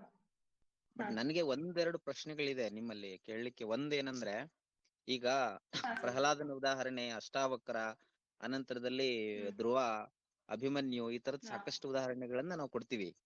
ಅಲ್ಲಿ ಈ ಹೌದು ಸರ್. ಒಂದು ಡಿ.ಎನ್.ಎ ಕೂಡ ಬದಲಾಗುತ್ತೆ, ಡಿ.ಎನ್.ಎ ದಿಂದ ಬರ್ತಕ್ಕಂಥ ಟ್ರಾನ್ಸ್ಫರ್ ಆಗ್ತಕ್ಕಂಥ ಗುಣಗಳು ಕೂಡ ಬದಲಾಗುತ್ತೆ ಅಂತ. ಹೌದು.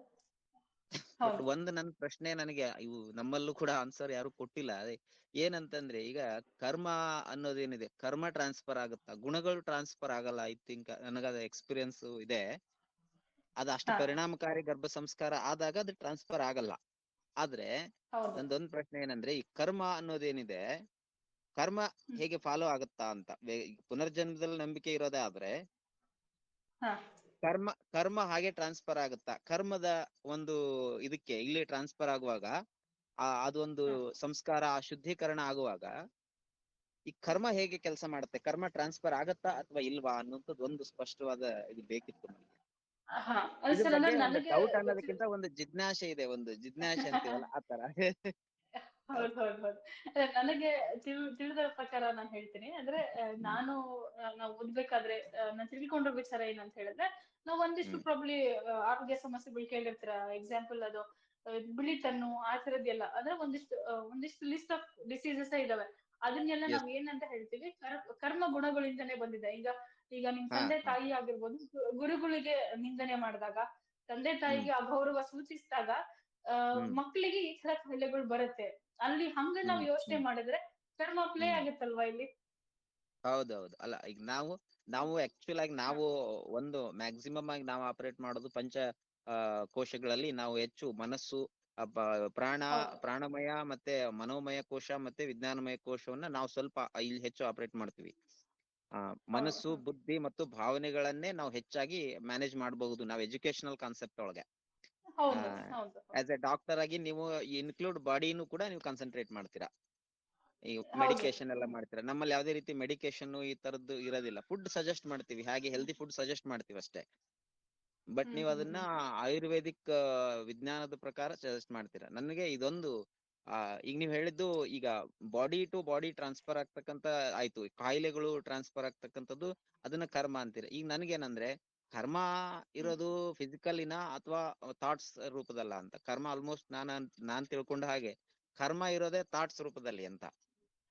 ಹ್ಮ್ ಹ್ಮ್ ಹ್ಮ್ ಕರ್ಮ ಥಾಟ್ಸ್ ರೂಪದಲ್ಲೇ ಇರುತ್ತೆ ಅನ್ನೋದಾದ್ರೆ ಥಾಟ್ಸ್ ಬದಲಾಗುತ್ತಾ? ಹ್ಮ್ ಸರ್ ಇದು ಥಾಟ್ಸ್ ಅನ್ನೋದು ಮನುಷ್ಯನ ಯೋಚನೆ ಮೇಲೆ ಹೋಗುತ್ತಲ್ಲ ಸರ್. ಬಿಕಾಸ್ ಹ್ಮ್ ಅವರು ಪಾಸಿಟಿವ್ ಇನ್ಪುಟ್ಸ್ ಎಷ್ಟು ತಗೋತಾರೆ, ನೆಗೆಟಿವ್ ಇನ್ಪುಟ್ಸ್, ಬಿಕಾಸ್ ನಾವು ಎರಡನ್ನೂ ಬದಲಾವಣೆ ಮಾಡ್ಬೋದು. ಹಾ ಮನುಷ್ಯ ಏನ್ ವ್ಯಕ್ತಿ ಇರ್ತಾರಲ್ಲ, ನಾವ್ ಎಷ್ಟು ಹ್ಮ್ ಪಾಸಿಟಿವ್ ವಿಚಾರ, ಯಾವ್ದೇ ಒಂದು ವಿಚಾರನ, ಈಗ ಎಕ್ಸಾಂಪಲ್ 6 ಹ್ಮ್ ಮತ್ತೆ 9 ನಿಮಗೆ ಗೊತ್ತು. ನಾವು 6ನ್ನ ಈ ಕಡೆಯಿಂದ ನೋಡಿದ್ರೆ ನನಗೆ 6 ಕಾಣುತ್ತೆ, ಆ ಕಡೆಯಿಂದ ನೋಡಿದ್ರೆ 9 ಹೌದು ಹೌದು ಕಾಣುತ್ತೆ. ಹೌದು. ನಾನು ಎಸ್ ನಾನು ಅದನ್ನ ನೋಡೋ ರೀತಿ ನನಗೆ ಅದು ಅರ್ಥ ಆಗುತ್ತೆ. ಹೌದಾ?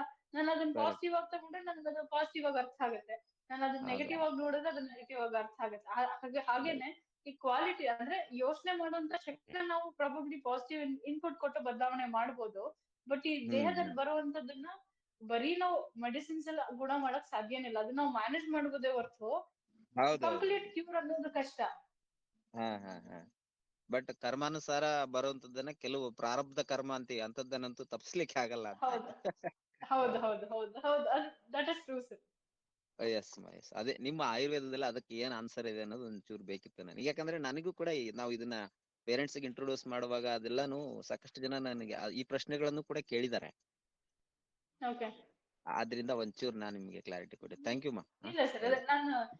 ನಾನು ಬಹಳಷ್ಟು ನಾವು ರೆಕಾರ್ಡೆಡ್ ಮಾಡಿದ್ವಿ ಕೇಸಸ್. ಅಂದ್ರೆ ಈಗ ಈ ನಾನು ಹ್ಮ್ ಅವಾಗಲೇ ಹೇಳಿದ್ನಲ್ಲ ನಿಮ್ಗೆ, ಸ್ಕಿನ್ ಡಿಸೀಸ್ ಹ್ಮ್ ಪರ್ಟಿಕ್ಯುಲರ್ಲಿ ಅದ್ರಲ್ಲಿ ನಾವು ಎಷ್ಟೋ ಒಂದು ಹೌದು. ಫ್ಯಾಮಿಲಿ ಹಿಸ್ಟ್ರಿ ಇರುತ್ತೆ. ಹ್ಮ್ ಬಟ್ ಅದನ್ನೊಂದ್ ಸ್ವಲ್ಪ ಡೆಪ್ತ್ ಆಗಿ ಈ ತರ ಕೇಳಿದಾಗ ಈ ತರ ಏನಾದ್ರು ಹೌದು. ಆಗಿತ್ತಾದ್ರೆ ಆ ಥರದ್ ನಮ್ಗೆ ಕಂಡೇ ಕಾಣುತ್ತೆ. ಹ್ಮ್ ಆಮೇಲೆ ನನಗೆ ಇನ್ನೊಂದು ಬೇಕಿತ್ತಮ್ಮ. ಈಗ ನೀವು ಏನು ಹೇಳಿದ್ರಿ ನನಗೆ ಗರ್ಭ ಸಂಸ್ಕಾರದ ಮಾಹಿತಿಗಳೆಲ್ಲ ನಿಮ್ಮ ಆಯುರ್ವೇದಿಕ್ ಗ್ರಂಥಗಳಲ್ಲಿ ಇರ್ತಕ್ಕಂಥದ್ದು. ಇದು ಈ ಹ್ಮ್. ಪುಸ್ತಕಗಳು ಕನ್ನಡದಲ್ಲಿ ಏನಾದ್ರೂ ಲಭ್ಯ ಇದೆಯಾ? ಕನ್ನಡ ಭಾಷೆಯಲ್ಲಿ ಏನಾದ್ರು ಸಿಗುತ್ತಾ? ಅಂದ್ರೆ ಸರ್ ಈಗ ಆಯುರ್ವೇದ ದಲ್ಲಿ ಮೇನ್ ನಾವು ಫಾಲೋ ಮಾಡೋದು ಒಂದು ಚರಕ, ಸುಶ್ರುತ ಹ್ಮ್ ಮತ್ತೆ ವಾಗ್ಭಟ. ಸರಿನಾ? ಹಾ ಇದ್ರಲ್ಲಿ ನೀವು ಮೂರನ್ನು ಹೇಳಿಕೆ ಹೇಗಿರುತ್ತೆ ಅಂದ್ರೆ ಅವರ ವೇ ಆಫ್ ಟ್ರೀಟ್ಮೆಂಟ್ ಪ್ರೋಟೋಕಾಲ್ಸ್ ಇರುತ್ತೆ. ಈಗ ನೀವು ಸುಶ್ರುತಂದು ಬೇರೆ ತರ ಇರುತ್ತೆ, ಹ್ಮ್ ಚರಕಂದು ಬೇರೆ ತರ, ಮತ್ತೆ ವಾಗ್ಭಟ. ಇನ್ನು ಆಚಾರ್ಯಸ್ ಬಹಳಷ್ಟು ಜನ ಇದ್ದಾರೆ. ಬಟ್ ಹೌದೌದು. ಇವೆಲ್ಲದನ್ನು ಕ್ಲಬ್ ಆಗಿ ಈ ಒಂದ್ ಬುಕ್ ಮೂರು. ಸಿಗಲ್ಲ ನಿಮಗೆ. ಹಾ ಹಾ ಹಾ, ಹಾ ಮೂರು ಕ್ಲಬ್ ಆಗಿ ಒಂದ್ ಬುಕ್ ಸಿಗಲ್ಲ. ಸಿಕ್ಕರೆ ಹ್ಮ್ ಒಂದು ಸ್ಪೆಸಿಫಿಕಲಿ ಚರಕ ಒಂದ್ ಸಪ್ರೇಟ್ ಸಿಗ್ಬೋದು, ಸುಶ್ರುತ ಹಂಗ್ ಹ್ಮ್ ಸಿಗ್ಬೋದು. ಪೂರ್ತಿಯಾಗಿ ಸಿಗಲ್ಲ. ಬಿಕಾಸ್ ಅದ್ರಲ್ಲಿ ನಿಮಗೆ ಇನ್ನೂ ಹೇಳ್ಬೇಕಂದ್ರೆ ನಮಗೆ ಮೋರ್ ಆಫ್ ಸಂಸ್ಕೃತ್ ಬುಕ್ ಆದ್ರೆ ಅಥೆಂಟಿಕ್ ಅಂತ ಹೇಳ್ತೀವಿ. ಅಲ್ಲ, ಲ್ಯಾಂಗ್ವೇಜ್ ಟ್ರಾನ್ಸ್ಲೇಷನ್ ಯಾವ್ದಿರತ್ತೆ? ಮಾಡಿದಾಗ ಸರ್ ಕನ್ನಡ ಕನ್ನಡದಲ್ಲಿ ಇದೆ, ಸಿಗುತ್ತೆ? ಹಿಂದಿ ಸಿಗುತ್ತೆ. ಹಾ, ಹಿಂದಿ ಸಿಗುತ್ತಾ? ಸಿಗುತ್ತೆ, ಇಂಗ್ಲಿಷ್ ಇದೆ. ಹ್ಮ್ ಇಂಗ್ಲಿಷ್ ಸಿಗುತ್ತೆ ಸರ್. ಬಟ್ ನನಗೆ ಏನಂದ್ರೆ ಅಥವಾ ಟ್ರಾನ್ಸ್ ಹೇಳಿ.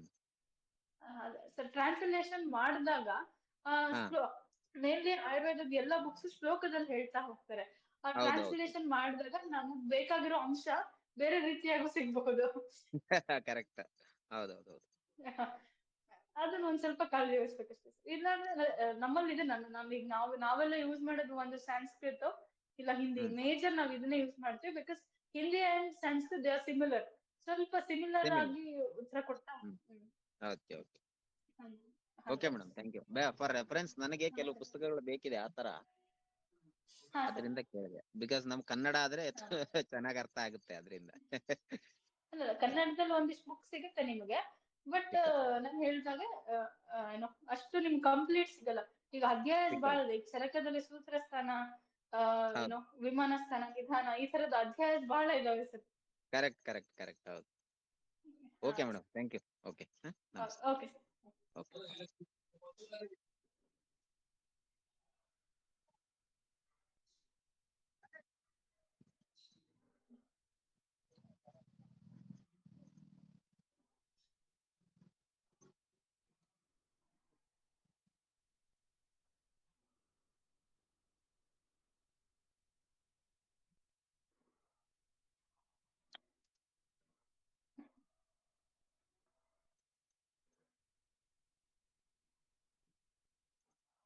ಹ್ಮ್.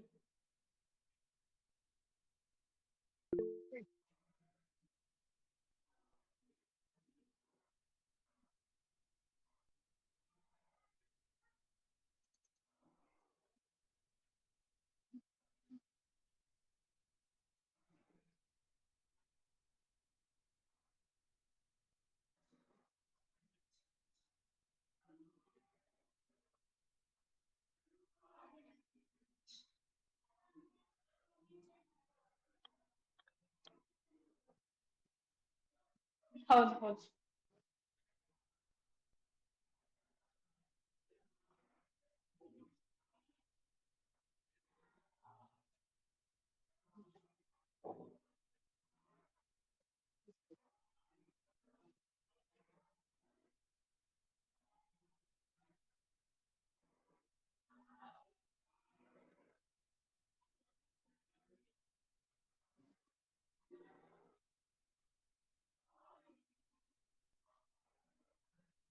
ಹೌದು ಹೌದು. ಹೌದು.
ಸರ್ ಒಂದ್ ಕ್ವಶನ್ ಕೇಳ್ಬೋದಾ?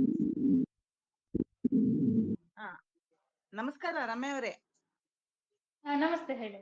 ಹಾ, ಈಗ ಗರ್ಭಿಣಿ ಇದ್ದಾಗ ಆಲದ ಇದು ಕಾಯಿ ಇರ್ತವೆ ನೋಡ್ರಿ, ಆಲದ ಗಿಡದಲ್ಲಿ ಹಸಿರಸ್ರ ಗುಂಡ್ ಕಾಯಿ,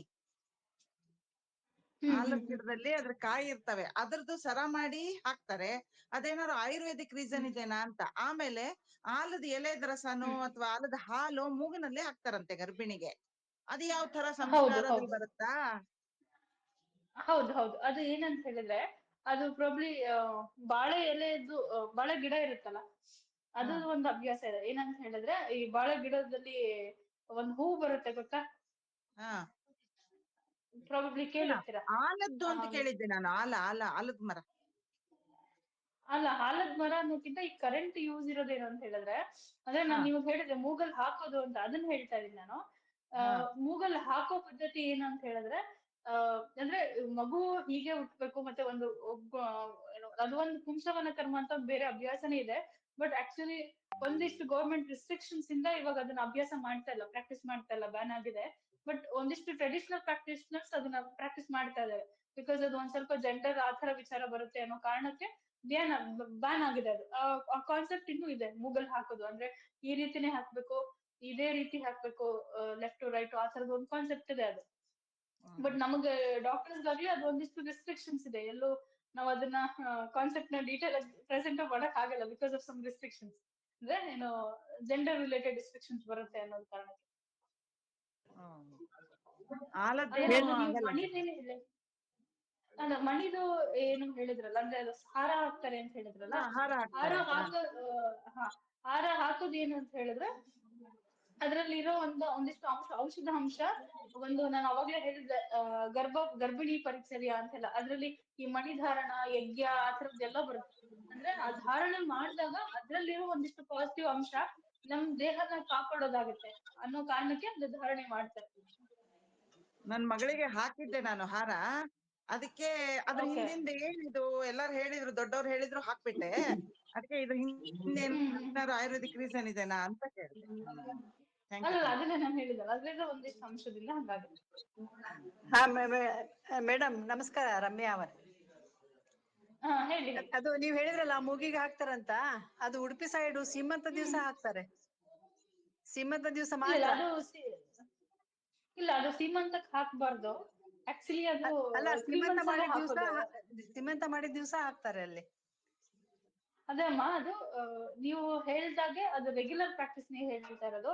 ವಂಶವನ್ನ ಕರ್ಮ ಅನ್ನೋದು ನಾವು 3 months ಮತ್ತೆ 4 months ಅಲ್ಲಿ ಪ್ರಾಕ್ಟೀಸ್ ಆಗುತ್ತೆ. ಅದು ಒಂದು ಪರ್ಟಿಕ್ಯುಲರ್ ಪುಷ ನಕ್ಷತ್ರ ದಿನ, ಅಂದ್ರೆ ಈ ತರ ಒಂದು ನಕ್ಷತ್ರದ ದಿನನೇ ಹಾಕ್ಬೇಕಾಗುತ್ತೆ. ಈಗ ನಾವು ಸೀಮಂತ ಅನ್ನೋದು ಅವನ್ನೆಲ್ಲ ನೋಡಿ ಡಿಸೈಡ್ ಮಾಡೋಲ್ಲ, ಆ ಪದ್ಧತಿ ಬೇರೆ ಆಗುತ್ತೆ. ಪ್ರಾಬ್ಲಿ ಅದು ಅಲ್ಲಿನ ರೂಢಿ ಇರ್ಬೋದೇನೋ. ಬಟ್ ನಾನ್ ಹೇಳಿದ ಹೌದು, ಇದೆಲ್ಲ ಈಗ ನಾವು ಔಷಧಿ ಮೂಗಲ್ ಹಾಕೋದು ಅದೆಲ್ಲ 3rd month ಮತ್ತೆ 4th month ಅಲ್ಲಿ ಹಾಕ್ತಾ ಹೋಗ್ತೀವಿ. ಹಾ ಥ್ಯಾಂಕ್ ಯು.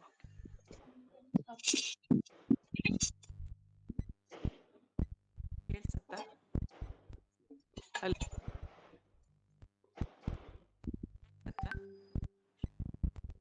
ಹಲೋ, ಕೇಳಿಸ್ತಾ ಇದೆಯಾ?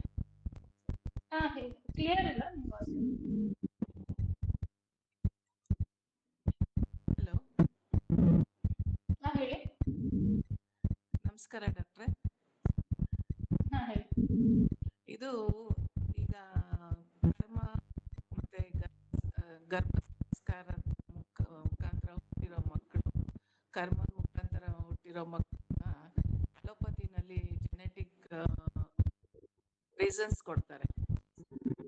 ಏನು ಹಿಂಗಾಯ್ತು, ಬಿಕಾಸ್ ಜೀನ್ಸ್ ಈ ತರ. ಸೊ ಆಯುರ್ವೇದದ ನಿಮ್ ವಾಯ್ಸ್ ಕ್ಲಿಯರ್ ಇಲ್ಲ, ಇನ್ನೊಂದ್ಸಲಿ ಹೇಳ್ತಾ. ವಾಯ್ಸ್ ಸ್ವಲ್ಪ ಡಿಸ್ಟರ್ಬೆನ್ಸ್ ಇದೆ, ಸ್ವಲ್ಪ ಗಾಳಿ ಡಿಸ್ಟರ್ಬೆನ್ಸ್ ಇದೆ. ನಮಗೂ ಕೇಳಿಸ್ತಿಲ್ಲ. ಡಿಸ್ಟರ್ಬೆನ್ಸ್ ಇದೆ.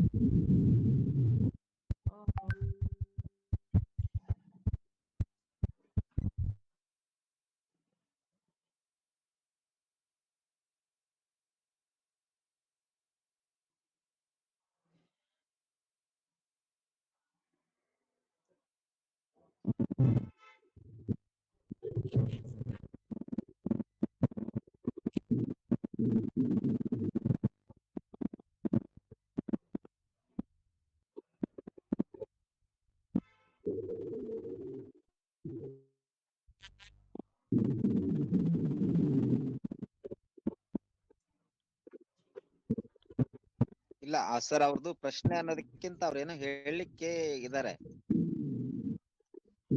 ಹಾಗಾಗಿ ಅವ್ರಿಗೆ ಅದು ಬರೆಯೋದ್ ಕಷ್ಟ ಬಹುಶಃ.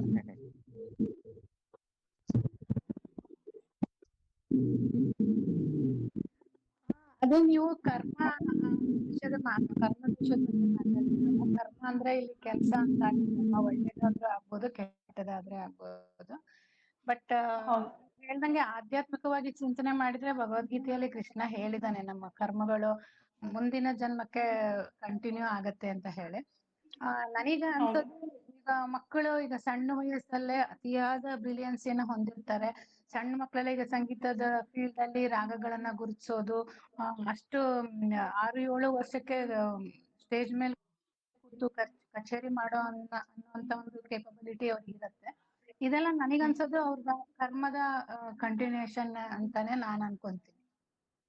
ಯಾಕಂದ್ರೆ ಪೂರ್ವ ಜನ್ಮದ ಅದು ಏನಂದ್ರೆ ಈ ಜನ್ಮದಲ್ಲಿ ಆ ಮಟ್ಟಕ್ಕೆ ಒಂದು ಯಾವುದೇ ವಿದ್ಯೆನ ನಾವು ಒಂದು ಲೆವೆಲಿಗೆ ತಗೊಂಡು ಹೋಗ್ಬೇಕಂದ್ರೆ ಅತಿಯಾದ ಸಾಧನೆ ಬೇಕೇ ಬೇಕು. ಸಾಧನೆ ಇಲ್ಲದೆ ಏನು ಮಾಡಕ್ಕಾಗಲ್ಲ. ಸೊ ಅಷ್ಟು ಸಣ್ಣ ವಯಸ್ಸಿಗೆ ಅಷ್ಟು ಸಾಧನೆ ಮಾಡೋದು ಸ್ವಲ್ಪ ಕಷ್ಟ ಸಾಧ್ಯ. ಬಟ್ ಆ ಲೆವೆಲಿಗೆ ಹೋಗ್ತಾರೆ ಅಂದ್ರೆ ಅದು ಮೋಸ್ಟ್ಲಿ ಪೂರ್ವ ಜನ್ಮದ ಕರ್ಮ ಕಂಟಿನ್ಯೂ ಆಗಿರುತ್ತೆ ಅಂತ ನಾನು ಅನ್ಕೊಂತೀನಿ. ಒಂದಿಷ್ಟು ಪಾರ್ಟ್ ನಾವ್ ಅಲ್ಲಿಂದ ಅದನ್ನು ಕನ್ಸಿಡರ್ ಮಾಡ್ಬೋದು. ಇನ್ನೊಂದಿಷ್ಟು ನಾನು ಅವಾಗ್ಲೇ ಹೇಳಿದ್ನಲ್ಲ, ತಾಯಿ ಅಭ್ಯಾಸ ಜಾಸ್ತಿ ಪ್ರಾಬ್ಲಿ ಅವ್ರ ಅಭ್ಯಾಸಗಳು ಅಧ್ಯಯನದಲ್ಲಿ ಜಾಸ್ತಿ ಇದ್ದಾಗ, ಅವರು ಏನೋ ಗರ್ಭಿಣಿ ಇದ್ದಾಗ ಅವ್ರ ಇಂಟ್ರೆಸ್ಟ್ ಟುವರ್ಡ್ಸ್ ಈ ತರದ್ದು ಹೊಸದು ಕಲಿಕೆ ಆಗಿರ್ಬೋದು, ಏನೋ ಹೊಸ ಚಿಂತನೆ ಆಗಿರ್ಬೋದು, ಆ ತರ ಕಲಿಕೆ ಜಾಸ್ತಿ ಕಡೆ ಕಾನ್ಸಂಟ್ರೇಟ್ ಮಾಡಿದಾಗ ಮಗು ಯೋಚನೆನೂ ಅಷ್ಟೇ ಅಂದ್ರೆ ಆ ಗ್ರಾಸ್ಪಿಂಗ್ ಪವರ್ ಅಷ್ಟೇ ಜಾಸ್ತಿ ಆಗ್ತಾ ಹೋಗುತ್ತಲ್ಲ. ರಮ್ಯಾ ಮೇಡಮ್, ಲಲಿತಾ ಅಮ್ಮ ಅವ್ರೇನೋ ಮೆಸೇಜ್ ಮಾಡಿದ್ರು ನೋಡಿ ನಿಮ್ಗೆ. ಸಮಥಿಂಗ್ ಅವ್ರು ಏನೋ ಬರೆದ್ರು ಗಮನಿಸಿ. ಹೌದು ಹೌದು ಹೌದು.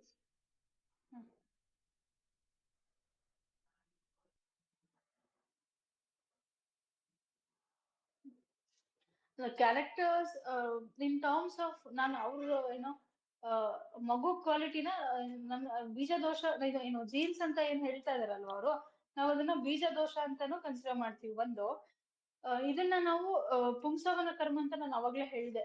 ಆ ತರ ಪುಂಸವನ ಕರ್ಮ ಪದ್ಧತಿ ನಾವು ಫಾಲೋ ಮಾಡಿದ್ರೆ ಜೀನ್ಸ್ ಇಂದ ಬರುವಂತಹ ಕಾಯಿಲೆಗಳನ್ನ ಕಮ್ಮಿ ಮಾಡಬಹುದು ಅನ್ನೋ ಒಂದು ಅಭ್ಯಾಸ ಇದೆ. ಬಟ್ ಇವಾಗಿರೋ ನಾನು ಅವಾಗ್ಲೇ ಹೇಳಿದಾಗ ಇವಾಗ ಆ ಅಭ್ಯಾಸ ಬ್ಯಾನ್ ಇರೋದ್ರಿಂದ ನಾವು ಅದನ್ನ ಗರ್ಭಿಣಿ ಸಂಸ್ಕಾರದಲ್ಲಿ ಒಂದಿಷ್ಟು ಪರ್ಸೆಂಟೇಜ್ ನ ಹ್ಯಾಂಡಲ್ ಮಾಡ್ಬೋದು. ನಾಟ್ ಲೈಕ್ ನಾವು ಅದನ್ನ ಹೇಳ್ತೀನಲ್ಲ 100% ಆಗಿ ನಾವು ಜೀನ್ಸ್ DNA ಇಂದ ಟ್ರಾನ್ಸ್ಫರ್ ಆಗೋದನ್ನ ಏನು ಕಂಟ್ರೋಲ್ ಮಾಡ್ಬೋದು ಅಂತ ಹೇಳಕ್ಕಾಗಲ್ಲ. ಇನ್ನೊಂದು ಅವ್ರು ಕೇಳಿದ್ದು ಪ್ರಾಬ್ಲಿ ಕ್ವಾಲಿಟಿ ಅಲ್ವಾ? ಹಲೋ ಹಲೋ ಸರ್, ಗರ್ಭಸ್ಥನ್ ಸುದ್ದಿ ಇನ್ವಾಲ್ವ್ಮೆಂಟ್ ಏನಿರುತ್ತೆ ಅಂತನಾ?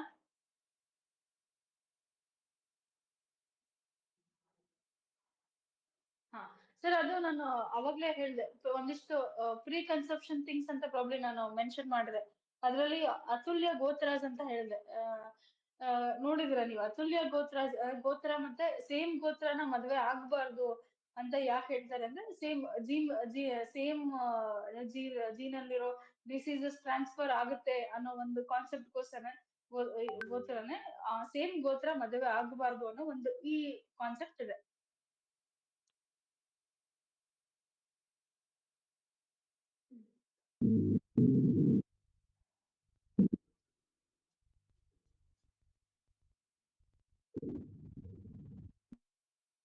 ಹೌದು.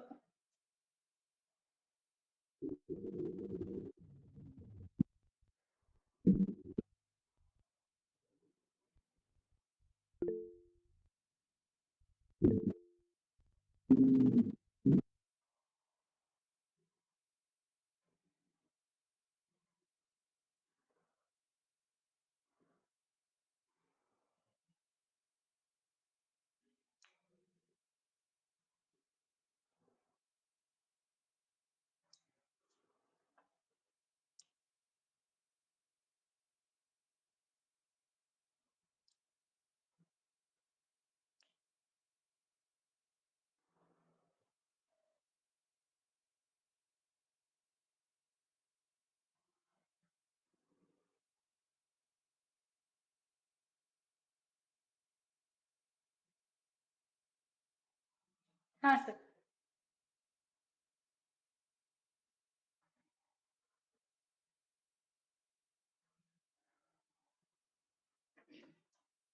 ಸರ್ ಅದೇ ಒಂದು ಏನು 16ರಲ್ಲಿ ಒಂದು ಇದು ಏನು ಗರ್ಭಧಾನ ಸಂಸ್ಕಾರ ಒಂದಾಗಿದೆ ಫಸ್ಟ್ನೇದು. ಅದಾದ್ಮೇಲೆ ಏನು ಸೀಮಂತ ಕರೆಯೋದು, ಸೀಮಂತನೇ ಅದಕ್ಕೊಂದು ಸಂಸ್ಕಾರ ಅಂತಾನೆ ಕನ್ಸಿಡರ್ ಮಾಡ್ತಾರೆ. ಆಮೇಲೆ ಪುಂಸವನ ಕರ್ಮ ಆಗಿರ್ಬಹುದು, ಆಮೇಲೆ ಈ ಚೂಡ ಕರ್ಮ, ಅನ್ನಪ್ರಾಶನ, ಈಗೇನು ನಾವು ಒಂದು ಟಿಲ್ ಮದುವೆ ಆಗಿ ವಾನಪ್ರಸ್ಥ ಏನು ರೀಚ್ ಆಗ್ತೀವಲ್ಲ ಸರ್, ಅದು ಅಲ್ಲಿವರೆಗೂ ಒಂದಿಷ್ಟು ಕರ್ಮಸ್ ಅಂತ ಹೇಳ್ತೀವಿ. ಬಟ್ ಇದನ್ನ ಅದರ್ ದನ್ ದಿಸ್ ನೀವು ಒಂದು ಪ್ರಿವೆಂಟಿವ್ ಆಸ್ಪೆಕ್ಟ್ ಅಲ್ಲಿ ಬೇಕು ಅಂತ ನೀವು ನಿಮ್ಮ ಯೋಚನೆ ಅದೇ ಇದ್ದಿದ್ದಲ್ಲ ಸರ್ ಆಯುರ್ವೇದದಲ್ಲಿ.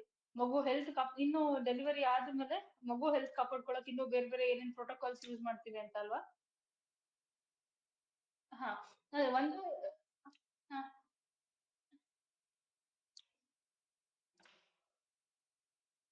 ಹಾ ಹಾ ಹೌದು ಹೌದು ಹೌದು ಸರ್. ಹಾ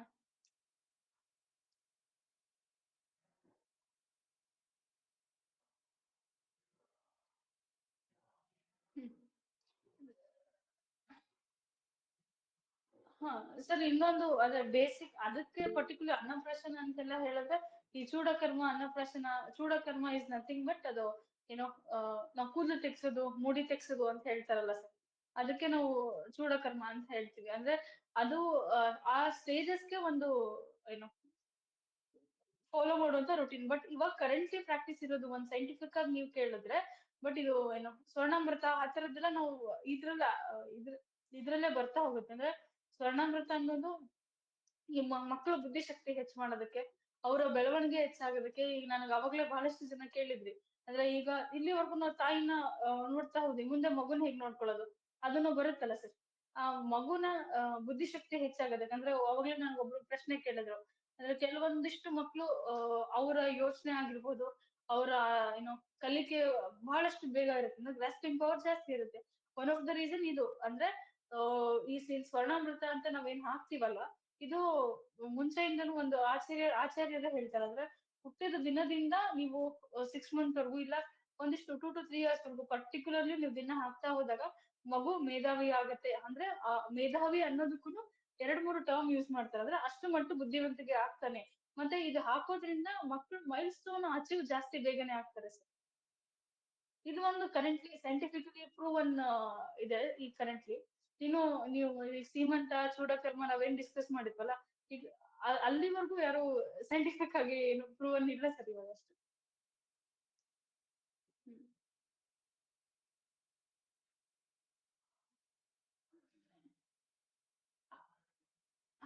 ಹಾ ಸರ್, ಬಹಳಷ್ಟಿದೆ ಸರ್. ಆ, ಎಷ್ಟೋ ಒಂದ್ ಕಡೆ ಅದ್ರದ್ದು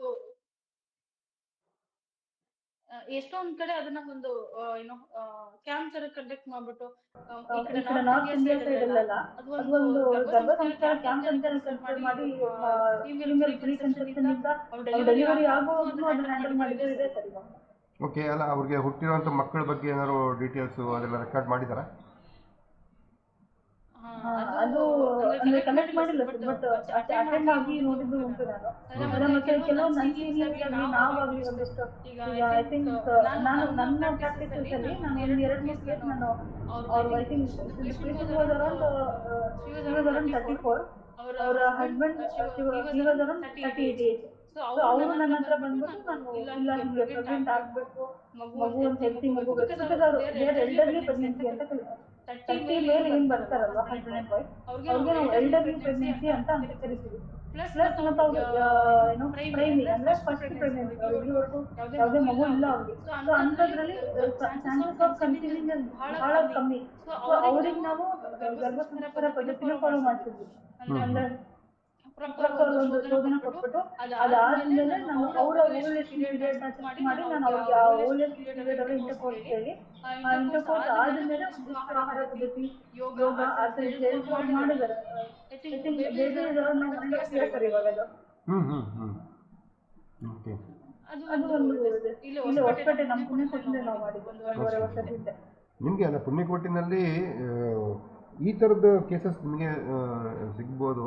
ಬಟ್ ನಾನು ಮುಂಚೆ ಮಾಡ್ತಾ ಇದ್ದಿದ್ದೇನು ಅಂತಂದರೆ, ನನ್ನ ಹತ್ರ ಯಾರೇ ಒಂದು ಇದಕ್ಕೆ ಕೌನ್ಸಿಲಿಂಗ್ಗೆ ಹಂಗೆ ಬಂದಾಗ ಅವರ ಹಿಸ್ಟ್ರಿ ಕಲೆಕ್ಟ್ ಮಾಡ್ತಾ ಇದ್ನಲ್ಲ, ಆವಾಗ ಗೊತ್ತಾಗ್ತಾ ಇತ್ತು ನನಗೆ. ಅಂದರೆ ಅವ್ರ ಪ್ರೆಗ್ನೆನ್ಸಿ ಪೀರಿಯಡಲ್ಲಿ ಅವ್ರದ್ದು ಬೇರೆ ಬೇರೆ ಇದು ಅಂದರೆ ಫೈನಾನ್ಷಿಯಲ್ಲು, ಸೋಷಿಯಲ್ಲು, ಮೆಂಟಲ್ಲು, ಈ ಥರದ್ದೆಲ್ಲ ಎಮೋಷ್ನಲ್ ಸ್ಟೇಟಸ್ಸು ಎಲ್ಲ ನೋಡಿದಾಗ ಅದನ್ನು ಕಾರ್ಲೇಟ್ ಮಾಡ್ತಾ ಇದ್ವಿ ನಾವು. ಅಂದರೆ ಆ ಮಗುವಿನ ಒಂದು ಬೆಳವಣಿಗೆಗೂ ಮತ್ತು ಅವ್ರ ಮನೇಲಿದ್ದಂಥ ಕಂಡೀಷನ್ಸ್ ಡ್ಯೂರಿಂಗ್ ಪ್ರೆಗ್ನೆನ್ಸಿ ಏನಿತ್ತು ಅನ್ನೋದ್ರ ಬಗ್ಗೆ. ಸೊ ನಾನು ಕೆಲವು ಸ್ಟೋರೀಸನ್ನು ಬರೆದಿಟ್ಕೊಂಡಿದ್ದೀನಿ, ನಿಮಗೆ ಯಾವಾದ್ರು ನೆಕ್ಸ್ಟ್ ಶೇರ್ ಮಾಡ್ತೀನಂತೆ. ಡೆಫಿನೆಟ್ಲಿ ಅದು ಯೂಸ್ ಆಗ್ಬೋದು ನಿಮಗೆ. ಅದನ್ನ ಮಾಡಿ. ಅದು ನಾನು ಆ್ಯಕ್ಚುಲಾಗಿ ಅಜಯ್ ಕುಮಾರ್ ನಿಮ್ಗೆ ಹೇಳಿರ್ಬೋದು ಅಂದ್ಕೊಂಡೆ, ಬಟ್ ಅದು ತುಂಬ ಇಂಟ್ರೆಸ್ಟಿಂಗ್ ಆಗಿದೆ ಆ ಟಾಪಿಕ್ ಕೂಡ. ಹಾಂ, ತುಂಬ ಕೇಸ್ ಸ್ಟಡೀಸ್ ನಾನು ಅವಾಗ ಮಾಡಿದ್ದೆ. ತುಂಬ ಇಂಟ್ರೆಸ್ಟಿಂಗ್ ಅದು ಯಾಕೆ ಅಂತಂದರೆ, ಈಗ ಇಷ್ಟು ತನಕ ನೀವೇನು ಹೇಳಿದ್ರಲ್ಲ, ಅದಕ್ಕೆ ಯಾವ್ದಾದ್ರು ಒಂದು 4 ಎಕ್ಸಾಂಪಲ್ಸ್ನ ಕೋಟ್ ಮಾಡಿ ಮಾತಾಡ್ಬಿಟ್ರೆ ತುಂಬ ಬೇಗ ಕನ್ವಿನ್ಸ್ ಆಗಿಬಿಡ್ತಾರೆ. ಹಾಂ. ಸೊ ಹಾಂ, ಒಂದಿಷ್ಟು ಡಾಟಾ ಇರಬೇಕು, ಒಂದಿಷ್ಟು ನಿಮ್ಮ ಎಕ್ಸ್ಪೀರಿಯನ್ಸ್ ಇರಬೇಕು, ನೋಡಿದ್ವೆಲ್ಲ ಹೇಳಿದ್ರೆ ಅವಾಗ ತುಂಬ ಬೇಗ ಕನ್ವಿನ್ಸ್ ಆಗ್ತಾರೆ. Yes, it is possible, it is correct ಅನ್ನೋದು ಒಂದು ಇದಾಗುತ್ತೆ. ಓಕೆ, ತುಂಬ ಚೆನ್ನಾಗಿ ಮಾತಾಡಿದರೆ, ತುಂಬ ಖುಷಿ ಆಯಿತು ರಮ್ಯಾ ಅವರು. ಮತ್ತು ಬೇರೆ ಯಾರಾದರೂ ಪ್ರಶ್ನೆಗಳು ಕೇಳೋದಿದ್ದರೆ ಕೇಳ್ಬೋದು. ಇಲ್ಲಿ ಲಲಿತಾರಾವ್ ಅವರು ಇನ್ನೊಂದು ಕ್ವಶನ್ ಕಳಿಸಿದ್ದಾರೆ. Ayurveda is preventive measure but how to cure a patient. ನೀವು ಆಯುರ್ವೇದವನ್ನು ಪ್ರಿವೆಂಟಿವ್ ಇದಂತ ಹೇಳಿದ್ರಿ, ಬಟ್ ಕ್ಯೂರೇಟಿವ್ ಆಗಿ ಅದನ್ನು ಹೆಂಗೆ ಯೂಸ್ ಮಾಡೋದು ಅಂತೇಳಿ ಪ್ರಶ್ನೆ. ಅಂದ್ರೆ ಅಂದ್ರೆ ಸರ್ ಸರ್ ಈಗ ಈಗ ಓವರಾಲ್ ಆಯುರ್ವೇದ ಅಂತ ಅಂದ್ರೆ ನಿಮಗೆ ತ್ರೀ ಕೆಟಗರಿ ಬರುತ್ತೆ. ಒಂದು ಪ್ರಮೋಟಿವ್, ಪ್ರಿವೆಂಟಿವ್, ಕ್ಯೂರೇಟಿವ್. ಹೌದಾ? ಪ್ರಮೋಟಿವ್ ಅನ್ನೋದು ಇರೋ ಆರೋಗ್ಯನ ನಮಗೆ ಕಾಪಾಡ್ಕೊಂಡು ಹೋಗೋದು ಒಂದು. ಕ್ಯೂರಿಟಿ ಅನ್ನೋದು ನನಗೊಂದು ಆರೋಗ್ಯ ಸಮಸ್ಯೆ ಇದೆ. ಎಕ್ಸಾಂಪಲ್, ನನಗೇನೋ ಅಸ್ತಮಾ ಅಂತ ಕಾಯಿಲೆ ಇದೆ. ನಾನು ಅಸ್ತಮಾಗೆ ಏನಾಗುತ್ತೆ, ಶ್ವಾಸಕೋಶದಲ್ಲಿ ಇನ್ಫೆಕ್ಷನ್ ಆಗುತ್ತೆ. ನಾನು ಒಂದಿಷ್ಟು ಮೆಡಿಸಿನ್ ಕೊಟ್ಟು ಆ ಇನ್ಫೆಕ್ಷನ್ ಕಮ್ಮಿ ಮಾಡ್ತೀನಿ. ಇದು ಕ್ಯೂರೇಟಿವ್ ಆಗುತ್ತೆ. ಸೊ ಪ್ರಿವೆಂಟಿವ್ ಏನು? ಪ್ರಿವೆಂಟಿವ್ ಅಂತ ಬಂದಾಗ ನಾನು ಆಲ್ರೆಡಿ ಒಂದಿಷ್ಟು ಮೆಡಿಸಿನ್ ಕೊಟ್ಟು ಅಲ್ಲಿರೋ ಇನ್ಫೆಕ್ಷನ್ ಆಲ್ರೆಡಿ ಕಮ್ಮಿ ಮಾಡಿದ್ದೀನಿ. ಸೊ ನನಗೇನು ಅದರದ್ದು ಎಪಿಸೋಡ್ ಕಮ್ಮಿ ಆಗಬೇಕು. ಸೊ ನಾವು ಅವಾಗ ಏನ್ ಮಾಡ್ತೀವಿ, ರಸಾಯನ ಅಂತ ಹೇಳ್ತೀವಿ. ಅಂದ್ರೆ ರಸಾಯನ ಇಸ್ ಸಮಥಿಂಗ್ ಅಲ್ಲಿ ನಾವು ಒಂದಿಷ್ಟು ಶೋಧನ ಥೆರಪಿ ಹೋಗಿ ಆನಂತರ ರಸಾಯನ ಕೊಡ್ತೀವಿ. ರಸಾಯನ ಅಂದ್ರೆ ಒಂದಿಷ್ಟು ಇನ್ನೊಂದು ಶಕ್ತಿ ಕೊಡುತ್ತೆ. ಅಲ್ಲಿ ಶ್ವಾಸಕೋಶದ ಜೀವಕೋಶಗಳಿಗೆ ಇನ್ನೊಂದಿಷ್ಟು ಶಕ್ತಿ ಕೊಟ್ಟು ಆ ಎಪಿಸೋಡ್ಸ್ ಇನ್ನು ಕಮ್ಮಿ ಆಗೋ ರೀತಿ ನಾವು ಮಾಡ್ತೀವಿ. ಬಟ್ ಅದು ಈಗ ಮತ್ತೆ ವಾಪಸ್ ಬರಲ್ಲ ಅಂತ ಹೇಳಲ್ಲ. ಅಂದ್ರೆ ಟ್ರೀಟ್ಮೆಂಟ್ ಇಂದ ನಾವು ಬರ್ದೇ ಇರೋ ತರ ಮಾಡಿ ಕಳಿಸ್ತೀವಿ. ಬಟ್ ಒಂದಿಷ್ಟು ಲೈಫ್ ಸ್ಟೈಲ್ ನಾವು ಏನು ಹೇಳಿ ಕಳಿಸ್ತೀವಲ್ವಾ, ಅದು ನಾವು ಅದೇ ರೀತಿ ಫಾಲೋ ಮಾಡಿದಾಗ ಬಹಳ ಆ ಚಾನ್ಸ್ ಮತ್ತೆ ಬರುವಂತ ಚಾನ್ಸಸ್ ಬಹಳ ಕಮ್ಮಿ ಸರ್. ಓಕೆ ಓಕೆ ಓಕೆ ಹಾಂ, ಬಹುಶಃ ಇನ್ನೇ ಬೇರೆ ಯಾರ್ದು ಪ್ರಶ್ನೆಗಳಿಲ್ಲ ಅಂತ ಅಂದ್ಕೊಳ್ತೀನಿ. ಸೊ ಇದುವರೆಗೆ ತುಂಬ ಚೆನ್ನಾಗಿತ್ತು ನಿಮ್ಮ ಪ್ರೆಸೆಂಟೇಷನ್ನು. ತುಂಬ ಚೆನ್ನಾಗಿ ಪ್ರಿಪೇರ್ ಆಗಿ ಬಂದಿದ್ದೀರಿ ಮತ್ತು ಎಲ್ಲ ಕ್ವಶನ್ಸ್ಗೂ ತುಂಬ ಕನ್ವಿನ್ಸಿಂಗ್ ಆಗಿರೋಂಥ ಉತ್ತರಗಳನ್ನ ಕೊಟ್ಟಿದ್ದೀರಿ. ನಂದು ಒಂದು ರಿಕ್ವೆಸ್ಟ್ ಅಂತ ಹೇಳಿದ್ರೆ, ನಿಮಗೆ ಇನ್ನೂ ಸಾಕಷ್ಟು ಟೈಮ್ ಇದೆ, ಆಸಕ್ತಿ ಇದೆ, ಆ ಫೀಲ್ಡಲ್ಲಿ ಒಳ್ಳೆಯ ಸೆಂಟ್ರಲ್ಲಿ ವರ್ಕ್ ಮಾಡ್ತಾ ಇದ್ದೀರಿ. ಸೊ ಇದ್ರ ಬಗ್ಗೆ ತುಂಬ ಪರ್ಫೆಕ್ಟಾಗಿ ಒಂದು ಡಾಕ್ಯುಮೆಂಟೇಷನ್ ಮಾಡಿದರೆ ಡೆಫಿನೆಟ್ಲಿ ನಿಮಗೂ ಕೂಡ ತುಂಬ ಹೆಲ್ಪ್ ಆಗುತ್ತೆ. ಪ್ಲಸ್ ಹೀಗೆ ನಿಮ್ಮ ಹತ್ರ ಯಾರಾದರೂ ಬಂದಾಗ ನಿಮ್ಮ ಇದನ್ನೆಲ್ಲ ಕೇಸ್ ಸ್ಟಡೀಸ್ ಬಗ್ಗೆ ನೀವು ಮಾತಾಡಿದ್ರೆ ಇನ್ನಷ್ಟು ಬೇಗ ಕನ್ವಿನ್ಸ್ ಆಗ್ತಾರೆ. ಇದು ಆಗಬೇಕಿದೆ. ಇದು ಕೇವಲ ಮತ್ತು ಇದು ಬೇರೆ ಎಲ್ಲವನ್ನ ಒಂದು ಪಕ್ಕಕ್ಕಿಟ್ಟು ನೋಡಿದಾಗ ಎಲ್ಲರಿಗೂ ಒಂದು ಅತ್ಯಂತ ಸುಂದರವಾಗಿರೋ ಮಗು ಬೇಕು ಅಂತೀವಿ, ಬುದ್ಧಿವಂತ ಮಗು ಬೇಕು ಅಂತೀವಿ, ತುಂಬ ಎಲ್ಲ ಲಕ್ಷಣಗಳು ಇರಬೇಕು ಅನ್ನೋಂಥ ಮಗು ಬೇಕು ಅಂತಂದಾಗ ಇದನ್ನು ಮಾಡೋದು ಖಂಡಿತ ಅದು ಸೈಂಟಿಫಿಕ್ಕು ಅದು ಇದು ಅಂತ ಚರ್ಚೆ ಮಾಡೋದಕ್ಕಿಂತ ಹೆಚ್ಚಾಗಿ ತುಂಬ ಪ್ರಾಕ್ಟೀಸ್ ಮಾಡಿದರೆ ಡೆಫಿನೆಟ್ಲಿ ಒಳ್ಳೆ ರಿಸಲ್ಟ್ಸ್ ಇರುತ್ತೆ ಅನ್ನೋದು ಎಲ್ಲರಿಗೂ ಅನುಭವಕ್ಕೆ ಬಂದಿದೆ. ಸೊ ಅದ್ರ ಬಗ್ಗೆ ಇನ್ನಷ್ಟು ಬೆಳಕು ಚೆಲ್ಲಬೇಕು ಅಂತಂದರೆ ನಿಮ್ಮಂಥ ಡಾಕ್ಟರ್ಸ್ಗಳು ಇವರು ಎಲ್ಲ ಇದ್ರ ಬಗ್ಗೆ ವರ್ಕ್ ಮಾಡಬೇಕು. ವರ್ಕ್ ಮಾಡಿಬಿಟ್ಟು ಅದನ್ನು ಬೆಳಕಿಗೆ ತರಬೇಕು. ಅದಕ್ಕಿರುವಂಥ ಸೈಂಟಿಫಿಕ್ ರೀಸನ್ಸ್ ಏನು ಅಂತ ತಿಳಿಸ್ಬೇಕು. ಸೊ ಆಗ ಖಂಡಿತವಾಗಿ ಒಳ್ಳೆಯ ರಿಸಲ್ಟ್ಸು ಸಿಗೋಕ್ಕೆ ಸಾಧ್ಯ ಆಗುತ್ತೆ. ಒಳ್ಳೆಯ ನೀವು ಸುಪ್ರಜಾ ಅಂತ ಹೇಳಿದ್ರಲ್ಲ, ಸೊ ಹಾಗೆ ಅದಕ್ಕೊಂದು ಅರ್ಥ ಬರುತ್ತೆ. ಅದು ತುಂಬ ಆಗಬೇಕು ಅಂತ ಅನಿಸುತ್ತೆ. ಸೊ ಅದಕ್ಕೆ ನಿಮ್ಮ ಕಾಂಟ್ರಿಬ್ಯೂಷನ್ ತುಂಬ ಬೇಕಿದೆ. ಸೊ ನೀವೆಲ್ಲ ಯಂಗ್ಸ್ಟರ್ಸ್ ಇದ್ದೀರಾ, ಈ ನಿಟ್ಟಿನಲ್ಲಿ ಕೆಲಸ ಮಾಡಿರಿ. ಸೊ ಭಾರತೀಯ ಪದ್ಧತಿಗಳು ಏನಿದೆ ಅದು ಎಲ್ಲವೂ ಪದ್ಧತಿಗಳಾಗಿ ಬಂದಿದೆ, ಸಂಪ್ರದಾಯ ಅಂತ ಅಂದ್ಕೊಂಡು ಮಾಡ್ತಾಯಿದ್ವಿ. ಬಟ್ ಅದೆಲ್ಲವೂ ಕೂಡ ಸೈಂಟಿಫಿಕ್ಕಾಗಿ ಆಗಿರುವಂಥದ್ದು ಇದು. ಸೊ ನಮ್ಮಲ್ಲಿ ಧರ್ಮ ಬೇರೆ ವಿಜ್ಞಾನ ಬೇರೆ ಅಂತ ಇಲ್ಲ. ಏನು ನಾವು ಧರ್ಮ ಅಂತ ಹೇಳ್ತೀವಿ, ಅದು ವಿಜ್ಞಾನದ ಒಂದು ಭಾಗನೇ. ಸೊ ಸೈನ್ಸ್ ಅನ್ನೋದು ನಮಗೆ ಬೇರೆ ಇದರಿಂದ ಬಂದಿರುವಂಥದ್ದು ಅದು. ಬಟ್ ಧರ್ಮ ಅಂತ ಏನಿದೆಯಲ್ಲ ಅದು ನಿಜವಾದ ವಿಜ್ಞಾನ ಅದೇ. ಸೊ ಅಲ್ಲಿ ಧರ್ಮದಲ್ಲಿ ನೋಡಿದಾಗ ಎಲ್ಲವೂ ಕೂಡ ಎಲ್ಲವೂ ಕೋಟ್ ಆಗಿದೆ. ಪ್ರತಿಯೊಂದು ಇದರಲ್ಲೂ ಕೂಡ ಆಯುರ್ವೇದ ಅಂತಂದರೆ ವೈದ್ಯಕೀಯ ವಿಜ್ಞಾನ ಮತ್ತು ಖಗೋಳ ವಿಜ್ಞಾನ ಇದೆ. ಎಲ್ಲ ರೀತಿಯ ಒಂದು ಸಂಶೋಧನೆಗಳಾಗಿದೆ, ಅದ್ರ ಬಗ್ಗೆ ಸಾಕಷ್ಟು ಕೆಲಸಗಳಾಗಿದೆ. ಬಟ್ ಅದು ನಮಗೇನಂತಂದರೆ ಅದು ಧರ್ಮ ಅಂತಂದರೆ ಅದನ್ನು ಯಾಕೆ ನಾವು ಆಚರಣೆ ಮಾಡಬೇಕು, ಅದು ಬೇಸ್ಲೆಸ್ಸು, ಸೈನ್ಸ್ ಅಲ್ಲ ಅನ್ನೋ ಈ ಥರದನ್ನ ಬದುಕಿ ಬಂದಾಗ ಬೇಕು ಬೇಡ ಅನ್ನೋಂಥ ಒಂದು ಜಿಜ್ಞಾಸೆಗೆ ಒಳಪಟ್ಟು ಬಿಡ್ತೀವಿ. ಸೊ ಹಾಗಿಲ್ಲ, ಎಲ್ಲವೂ ಕೂಡ ಸತ್ಯವಾಗಿರ್ತಕ್ಕಂಥದ್ದೇ. ಮತ್ತು ಅದನ್ನು ಸಾಕಷ್ಟು ಅಳೆದು ತೂಗಿ ಎಲ್ಲ ನೋಡಿಬಿಟ್ಟು ಅದನ್ನ ಡಾಕ್ಯುಮೆಂಟ್ ಮಾಡಿದರೆ, ಅದನ್ನು ಪ್ರಾಕ್ಟೀಸ್ ಮಾಡ್ತಾ ಬಂದಿದ್ದಾರೆ. ಸೊ ಅದನ್ನು ನಾವು ಮುಂದುವರಿಸಬೇಕು ಅಂತಂದಾಗ ಅದಕ್ಕೆ ನಿಮ್ಮಂಥವರು ಯಂಗ್ಸ್ಟರ್ಸು ಅದಕ್ಕೊಂದು ವೈಜ್ಞಾನಿಕವಾಗಿರ್ತಕ್ಕಂಥ ಒಂದು ಒಳನೋಟವನ್ನು ಕೊಡಬೇಕು, ಡಾಕ್ಯುಮೆಂಟೇಷನ್ ಆಗಬೇಕು, ಕನ್ವಿನ್ಸಿಂಗ್ ಆಗಿ ಹೇಳೋವಂಥ ಒಂದು ಇದು ಬೇಕು. ಸೊ ಇವತ್ತು ಆ ಕೆಲಸ ತಕ್ಕ ಮಟ್ಟಿಗೆ ಆಗಿದೆ ನಿಮ್ಮಿಂದ. ಸೊ ಇಲ್ಲಿ ಇರೋವಂಥವರು ಇವತ್ತೇನು ಜಾಯಿನ್ ಆಗಿದ್ದರು ಅವರು ಇನ್ನಷ್ಟು ಜನಕ್ಕೆ ಇದನ್ನು ಈ ವಿಷಯ ಮುಟ್ಟಿಸ್ಬೇಕು, ಇದಕ್ಕೆ ಇನ್ನಷ್ಟು ಹೆಚ್ಚಿನ ಒಂದು ಪ್ರಾಶಸ್ತ್ಯ ಸಿಗಬೇಕು. ಸೊ ಮತ್ತೊಮ್ಮೆ ನಿಮಗೆ ವಿಶೇಷವಾಗಿರ್ತಕ್ಕಂಥ ಧನ್ಯವಾದಗಳನ್ನು ಅರ್ಪಿಸ್ತೀನಿ. ಮತ್ತು ಇವತ್ತಿನ ಇಡೀ ಕಾರ್ಯಕ್ರಮ ರೆಕಾರ್ಡ್ ಆಗಿದೆ, ಸ್ಕ್ರೀನ್ ರೆಕಾರ್ಡ್ ಮಾಡಿದ್ದೀನಿ, ಆಡಿಯೋ ವಿಡಿಯೋ ಎರಡೂ ರೆಕಾರ್ಡ್ ಆಗಿದೆ. ನಿಮಗೂ ಅದನ್ನು ಶೇರ್ ಮಾಡ್ತೀನಂತೆ. ಆಸಕ್ತಿ ಇದ್ದವ್ರಿಗೆ, ಅಂದರೆ ಇಲ್ಲಿ ಕಾರ್ಯಕ್ರಮಕ್ಕೆ ಬಂದವ್ರಿಗೆ ಅಂತಲ್ಲ, ನಿಮಗೆ ಪರಿಚಿತರು ಯಾರಿಗಾದರೂ ಈ ವಿಷಯಗಳನ್ನ ಕೇಳಿಸ್ಬೇಕು ಅಂತಂದರೆ ದಯವಿಟ್ಟು ಅದನ್ನು ಕೇಳಿಸಿ. ತುಂಬ ಉಪಯುಕ್ತ ಅಂತ ನನಗಂತೂ ಅನಿಸುತ್ತೆ.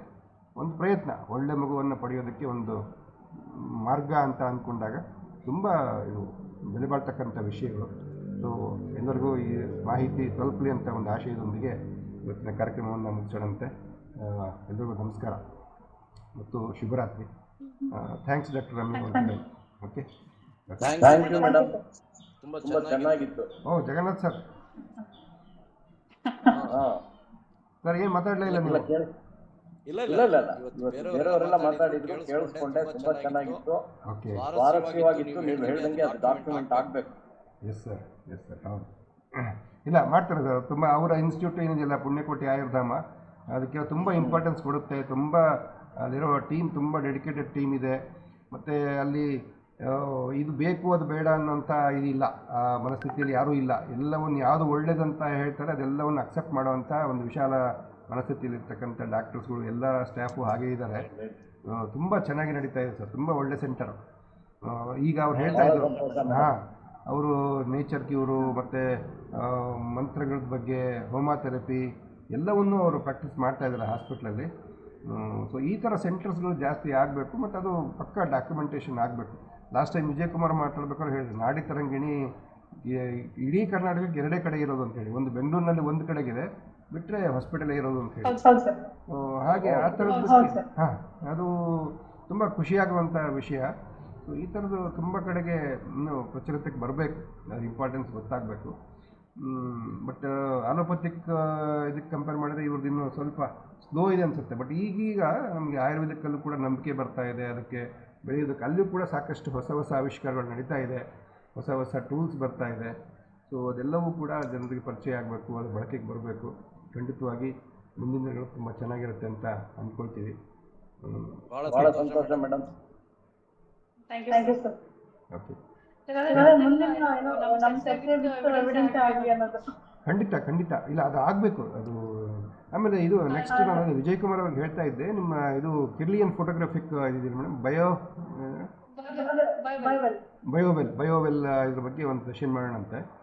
ಸೊ ಅಲ್ಲಿ ನಿಮಗೆ ಸಾಕಷ್ಟು ಇರಬೇಕಲ್ಲ, ಕೇಸ್ ಸ್ಟಡೀಸ್ ಎಲ್ಲ ನಿಮ್ಮ ಹತ್ರ ಇರಬೇಕು ಅದ್ರ ಬಗ್ಗೆ. ರಿಪೋರ್ಟ್ಸ್ ಇಟ್ಕೊಂಡ್ಬಿಟ್ಟು ಮಾತಾಡ್ಬೋದು. ಇದೆ ನನಗೆ ಅದು ನಂಗೆ ತುಂಬ ಇಂಟ್ರೆಸ್ಟಿಂಗ್ ಆಗಿರುವಂಥ ಟಾಪಿಕ್ ಅದು.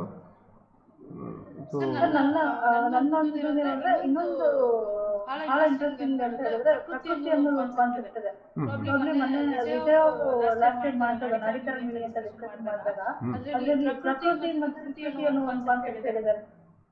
ಇಲ್ಲ, ಅದನ್ನ ತುಂಬ ಸ್ಟ್ರೆಸ್ ಮಾಡಿ ಹೇಳಿದ್ರು, ಸುಮ್ಮನೆ ಹಂಗೆ ಏನೋ ಇದಾಗಿರ್ಬೇಕು.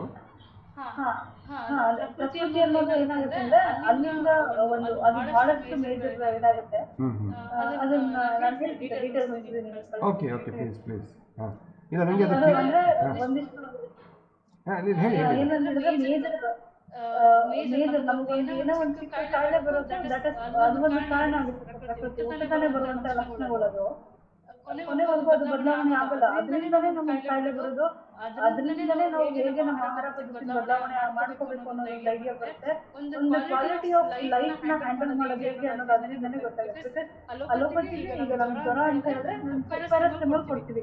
ಯಾಕೆ ಆಯುರ್ವೇದ ಮತ್ತೆ ಅಲೋಪತಿ ಯಾಕೆ ಡಿಫ್ರೆನ್ಸಿಯೇಷನ್ ಅಂತ ಹೇಳಿದ್ರೆ Ayurveda is like individual based. ಹೌದಾ? ಆ ಇಂಡಿವಿಜುವಾಲಿಟಿ ಯಾಕೆ ಅಂತ ಹೇಳಿದ್ರೆ ಇಲ್ಲಿಂದ ಬರುತ್ತೆ, ಪ್ರಕೃತಿಯಿಂದ ಬರುತ್ತೆ. ಪ್ರಕೃತಿ ಬೇಸ್ಡ್ ಟ್ರೀಟ್ಮೆಂಟ್ ಆಗಿ ಹೋಗ್ತೀವಿ.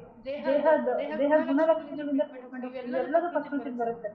ಪ್ರಕೃತಿ ಬಗ್ಗೆ ಮಾತಾಡ್ತಾ ಹೋದ್ರೆ ಕರೆಕ್ಟ್. ಇಲ್ಲ, ಅವರು ಲಾಸ್ಟ್ ಟೈಮ್ ಮಾತಾಡ್ಬೇಕಾದ್ರೆ ಸ್ವಲ್ಪ ಟಚ್ ಮಾಡಿದ್ರು, ಅದೇ ವಾತ ಪಿತ್ತ ಕಫ ಅನ್ನೋ ಪ್ರಕೃತಿ ಎಸ್ ಅದನ್ನ ಹೇಳಿದ್ರು ಸ್ವಲ್ಪ. ಸೊ ಇನ್ನೊಂದು ದಿವಸ ಅದ್ರ ಬಗ್ಗೆ ಡೀಟೇಲ್ ಆಗಿ ಮಾತಾಡೋಣಂತೆ. ಬಟ್ ನನಗೆ ಆ ಕಿರ್ಲಿಯನ್ ಫೋಟೋಗ್ರಫಿ ಇದ್ರ ಬಗ್ಗೆ ತುಂಬ ಇಂಟ್ರೆಸ್ಟ್ ಇದೆ. ಯಾಕಂದ್ರೆ ನಾನು ವಿಜಯ್ ಕುಮಾರ್ ಅವ್ರ ಮೊಬೈಲಲ್ಲಿ ತೋರಿಸಿದ್ರು, ಅದರಲ್ಲಿ ಈ ಚಕ್ರಗಳದ್ದೆಲ್ಲ ಎನರ್ಜಿ ಲೆವೆಲ್ಸ್ನೆಲ್ಲ ಅದು ಇದು ಮಾಡುತ್ತಲ್ಲ, ಪಿಕ್ಚರ್ಸ್ ಕೊಡುತ್ತಲ್ಲ. ಹೌದು. ಸೊ ಸೊ ಅದ್ರ ಬಗ್ಗೆ ಒಂದು ಸರ್ತಿ ಮಾತಾಡೋಣಂತೆ. ಈಗಾಗಲೇ ಸಾಕಷ್ಟು ಸಮಯ ಆಗಿದೆ, 8 ಗಂಟೆ ಆಗಿದೆ. So okay, thank you once again. ಮತ್ತು ಪಾರ್ಟಿಸಿಪೇಟ್ ಮಾಡಿರುವಂಥ ಎಲ್ಲರಿಗೂ ಧನ್ಯವಾದಗಳನ್ನ ಅರ್ಪಿಸ್ತಾ ಇದ್ದೀನಿ. ಮುಂದಿನ ಶನಿವಾರ ಡಾಕ್ಟರ್ ಜಗನ್ನಾಥ್ ಸರ್ ಅವರು ಒಂದು ವಿಶೇಷ ಸಾಹಿತ್ಯಕ್ಕೆ ಸಂಬಂಧಪಟ್ಟಂಥ ಕಾರ್ಯಕ್ರಮವನ್ನು ನಡೆಸ್ಕೊಡ್ತಾ ಇದ್ದಾರೆ. ಅದಕ್ಕೆ ದಯವಿಟ್ಟು ಎಲ್ಲರೂ ಇದಕ್ಕಿಂತ ಹೆಚ್ಚಿನ ಸಂಖ್ಯೆಯಲ್ಲಿ ಬರಬೇಕು ಅಂತೇಳಿ ಕೇಳ್ಕೊಳ್ತಾ ಇದ್ದೀನಿ. ಮುಂದಿನ ಭಾನುವಾರ ಸಂಜೆ 6:00ವರೆಗೆ ಆ ಕಾರ್ಯಕ್ರಮ ಇರ್ತದೆ. ದಯವಿಟ್ಟು ಬನ್ನಿ. ಎಲ್ಲರಿಗೂ ನಮಸ್ಕಾರ ಮತ್ತು ಶುಭರಾತ್ರಿ.